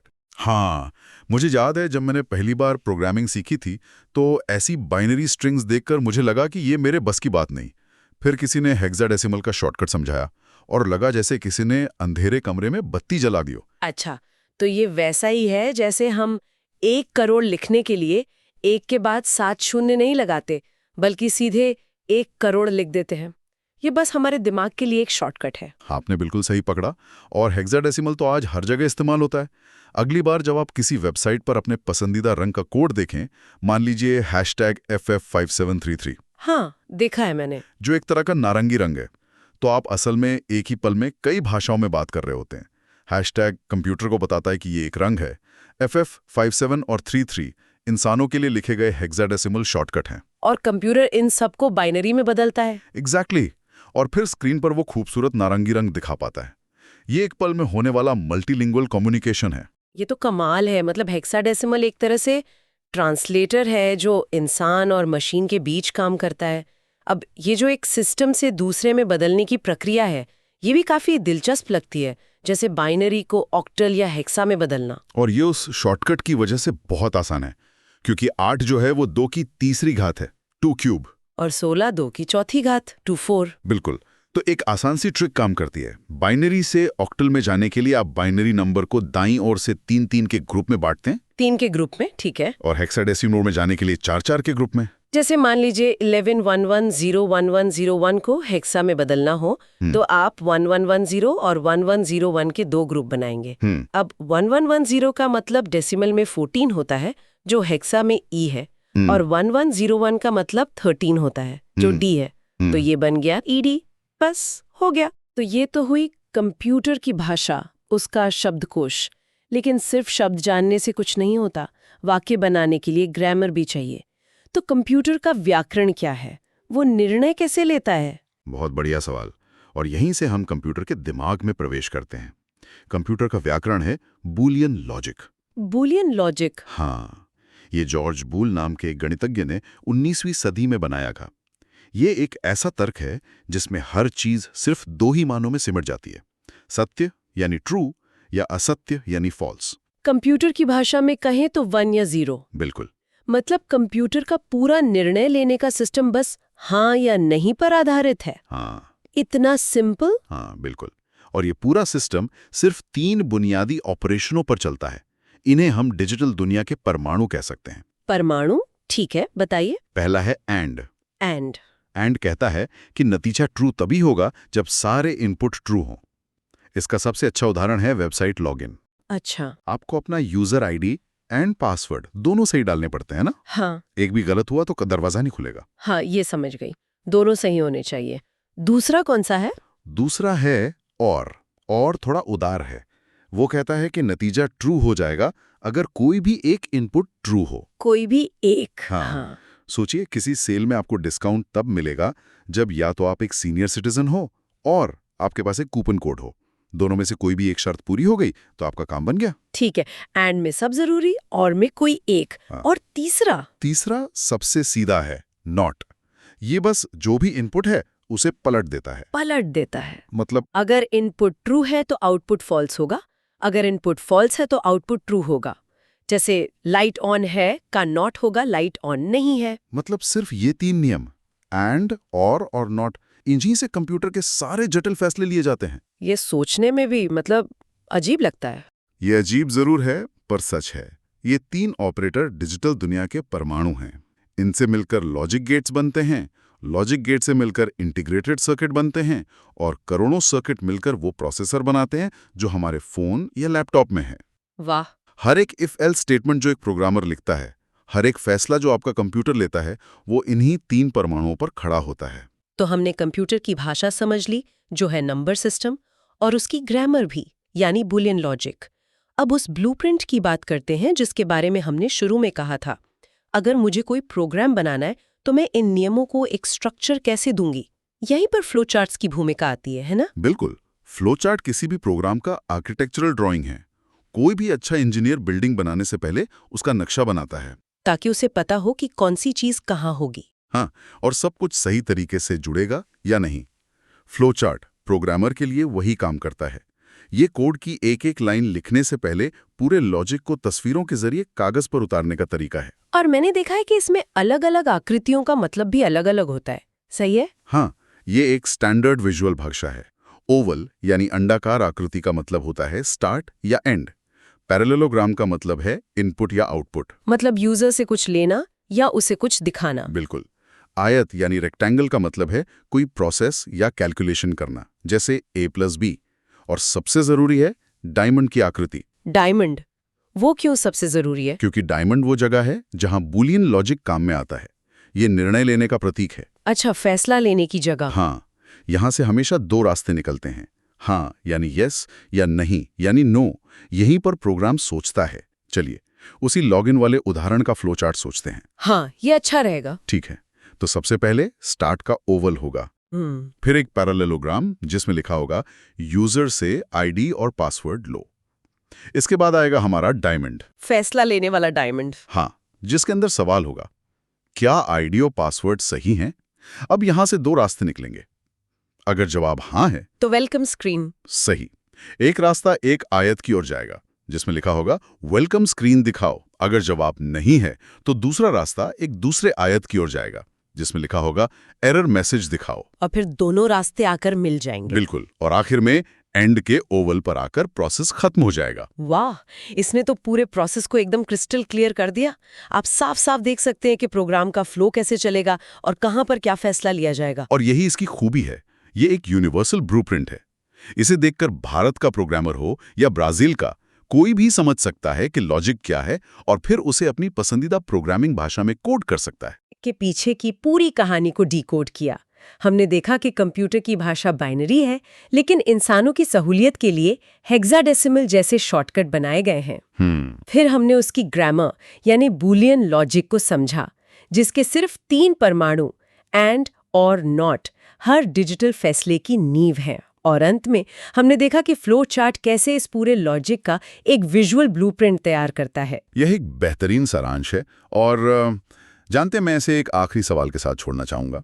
आज हमने जो कुछ भी बात की वो क्लासिकल कंप्यूटिंग की बुनियाद है, जहां सब कुछ निश्चित है, या तो 1 या 0 हाँ या नहीं? बिल्कुल फिक्स्ड। हाँ, लेकिन अब हम क्वांटम कंप्यूटिंग के युग में कदम रख रहे हैं, जहां क्यूबिट्स एक ही समय में 1 और 0 दोनों हो सकते हैं। यह सरल बाइनरी तर्क, जिसकी हमने आज चर्चा की, वो नींव है जिस पर सब कुछ बना है। पर तर्क का भविष्य कैसा दिख सकता है जब नियम खुद ही फिर से लिखे जा रहे हों? आज की दुनिया में हम हर रोज कुछ शब्द सुनते हैं, cloud, AI, IoT, machine learning.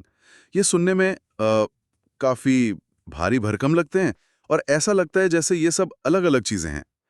लेकिन क्या हो अगर ये सब अलग हैं ही नहीं?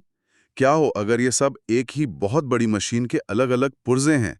एक ऐसी मशीन जिसे हम सब मिलकर बना रहे हैं। ये सोचने का बहुत दिलचस्प तरीका है और काफी हद तक सही भी है। ये टेक्नोलॉजी अकेले काम नहीं करती, ये एक दूसरे से बात करती हैं, एक दूसरे पर निर्भर हैं। तो इन्हें अलग-अलग समझने की बजाय क्यों ना हम आज इन्हें जोड़कर देखें।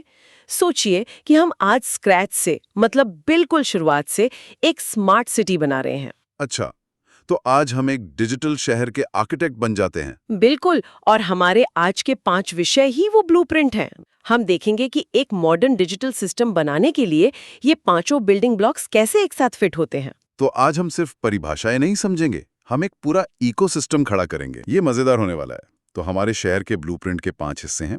पहला, क्लाउड कंप्यूटिंग, फिर आर्टिफिशियल इंटेलिजेंस यानी AI, machine learning, internet of things जिसे IoT कहते हैं, और आखिर में ई-गवर्नेंस। ठीक है, तो आर्किटेक्ट साहिबा, किसी भी शहर को चलाने के लिए सबसे पहले एक सेंट्रल पावर ग्रिड और एक बहुत ताकतवर दिमाग की जरूरत होती है। क्या हमारे डिजिटल शहर के लिए ये काम क्लाउड कंप्यूटिंग करता है? मैं इसे हमेशा गूगल ड्राइव जैसी ऑनलाइन स्टोरेज से जोड़कर देखता था, लेकिन ये उससे कहीं ज्यादा बड़ा लगता है। बहुत ज्यादा बड़ा। गूगल ड्राइव तो बस एक ट्रेलर है। क्लाउड कंप्यूटिंग की असली क्रांति फाइल स्टोर करने में नहीं है, उसकी क्रांति है पावर के लोकतंत्रीकरण में, मतलब डेमोक्रेटाइजेशन ऑफ पावर।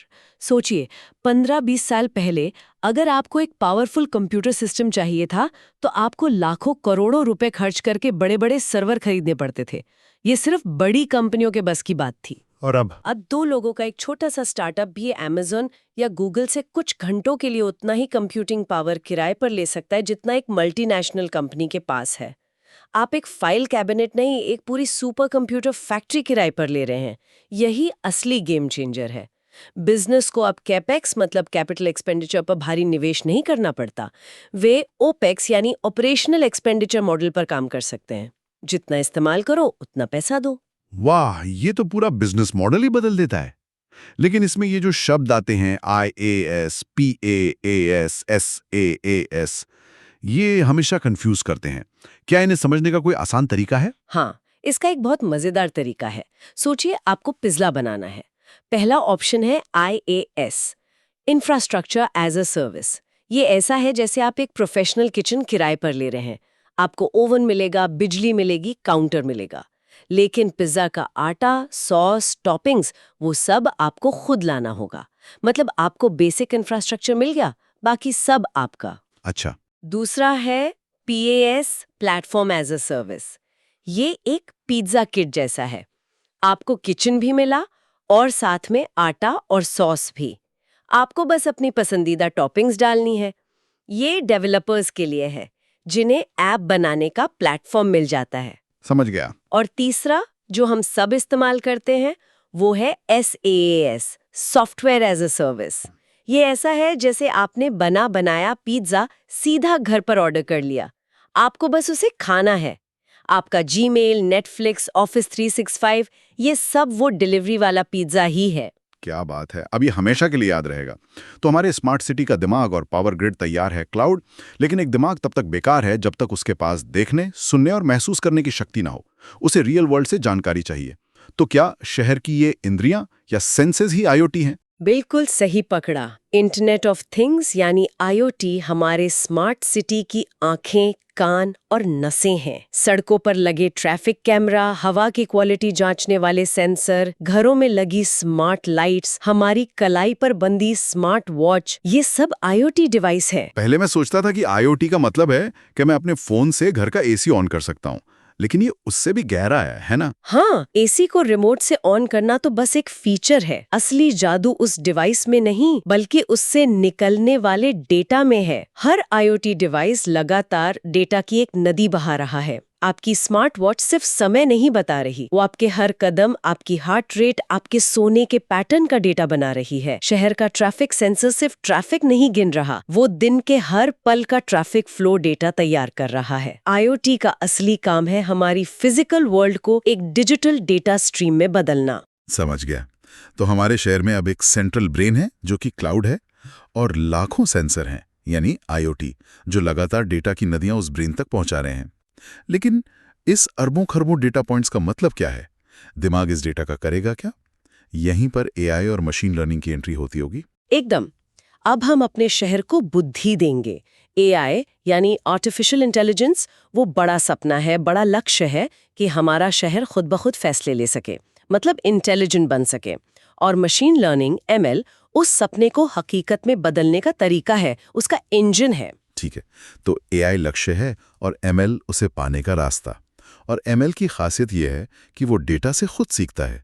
लेकिन ये सीखना होता कैसे है? मैंने इसके प्रकारों के बारे में पढ़ा है, सुपरवाइज्ड, अनसुपरवाइज्ड। सच कहूं तो अनसुपरवाइज्ड लर्निंग तो बड़ा अजीब लगता है। मतलब आप मशीन पर बस डेटा फेंक दो और उम्मीद करो कि वो कुछ काम का ढूंढ निकालेगा।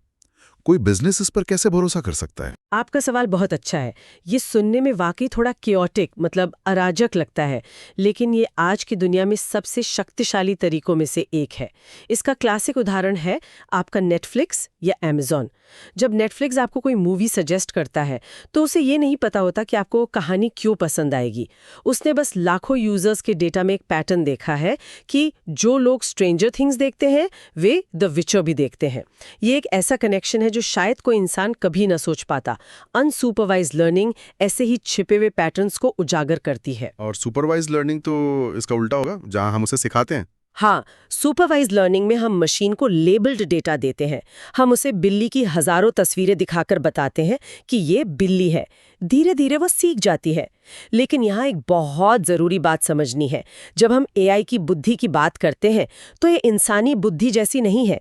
ये एक अलग तरह की एक एलियन इंटेलिजेंस है। एलियन इंटेलिजेंस, ये तो सुनने में बहुत भारी है। इसका क्या मतलब हुआ? मतलब ये कि एक ट्रैफिक कंट्रोल करने वाला एआई ट्रैफिक जाम में हमारी तरफ फ्रस्ट्रेट नहीं होता। उसे देर होने का कोई कॉन्सेप्ट नहीं पता। वो बस एक hyper efficient pattern matching machine है जिसने लाखों घंटों के ट्रैफिक डेटा का विश्लेषण किया है और सबसे कुशल रास्ता खोज रहा है। वो सोचता नहीं है, वो कैलकुलेट करता है। उसकी यही खासियत उसकी ताकत भी है और उसकी सीमा भी। ये कमाल का नजरिया है। तो हमारे स्मार्ट सिटी में अब दिमाग है जो क्लाउड है, इंद्रियां हैं मतलब आईओटी, और सीखने और फैसले लेने की एक एलियन बुद्धि एएमएल भी है। शहर तो लगभग तैयार है, लेकिन इसे चलाएगा कौन? शहर के नागरिक इससे जुड़ेंगे कैसे? यहीं पर शायद ई गवर्नेंस की भूमिका आती है। बिल्कुल, ई गवर्नेंस हमारे इस डिजिटल शहर का यूजर इंटरफेस है, इसका ऑपरेटिंग सिस्टम है। ये वो सिस्टम है जो सरकार और नागरिकों को इस पूरी टेक्नोलॉजी का फायदा उठाने में मदद करता है। इसका मकसद सिर्फ फॉर्म्स को ऑनलाइन करना नहीं है। इसका असली लक्ष्य है शासन में 3 चीजें लाना: पारदर्शिता ताकि सब कुछ शीशे की तरह साफ हो, कुशलता ताकि काम तेजी से और सही हो, और जवाबदेही ताकि पता हो कि किस काम के लिए कौन जिम्मेदार है।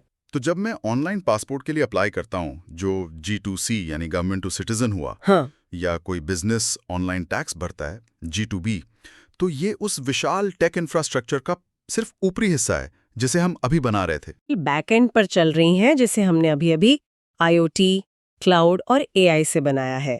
भारत का डिजिटल इंडिया मिशन या आधार जैसी सेवाएं, ये सब इसी डिजिटल बुनियाद पर खड़े हैं। ये सरकारी दफ्तरों के चक्कर कम करते हैं, भ्रष्टाचार घटाते हैं और सबसे जरूरी, आम नागरिक को ताकत देते हैं। तो आज हमने सच में एक पूरा शहर ही बना दिया।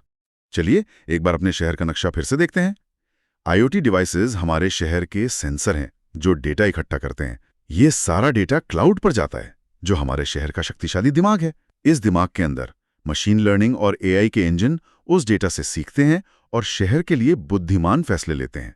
और ई गवर्नेंस वो ऑपरेटिंग सिस्टम है जो हम नागरिकों को इस स्मार्ट शहर में रहने और काम करने की सुविधा देता है। ये 5 अलग अलग विषय नहीं हैं, ये एक ही कहानी के 5 अध्याय हैं। इससे बेहतर सारांश नहीं हो सकता। और ये दिखाता है कि ये टेक्नोलॉजी अकेले में उतनी शक्तिशाली नहीं है जितना वे एक साथ मिलकर हैं। वे एक दूसरे की क्षमताओं को कई गुना बढ़ा देती हैं। ये वाकई एक शानदार चर्चा रही। इसने इन सभी बज़वर्ड्स को एक नई रोशनी में देखने में मदद की है। जरूर, लेकिन इस बातचीत को खत्म करने से पहले मैं सुनने वालों के लिए एक सवाल छोड़ना चाहती हूँ। हमने आज ये समझा कि ये टेक्नोलॉजी कैसे काम करती हैं और हमारी जिंदगी को कितना बेहतर बना रही हैं।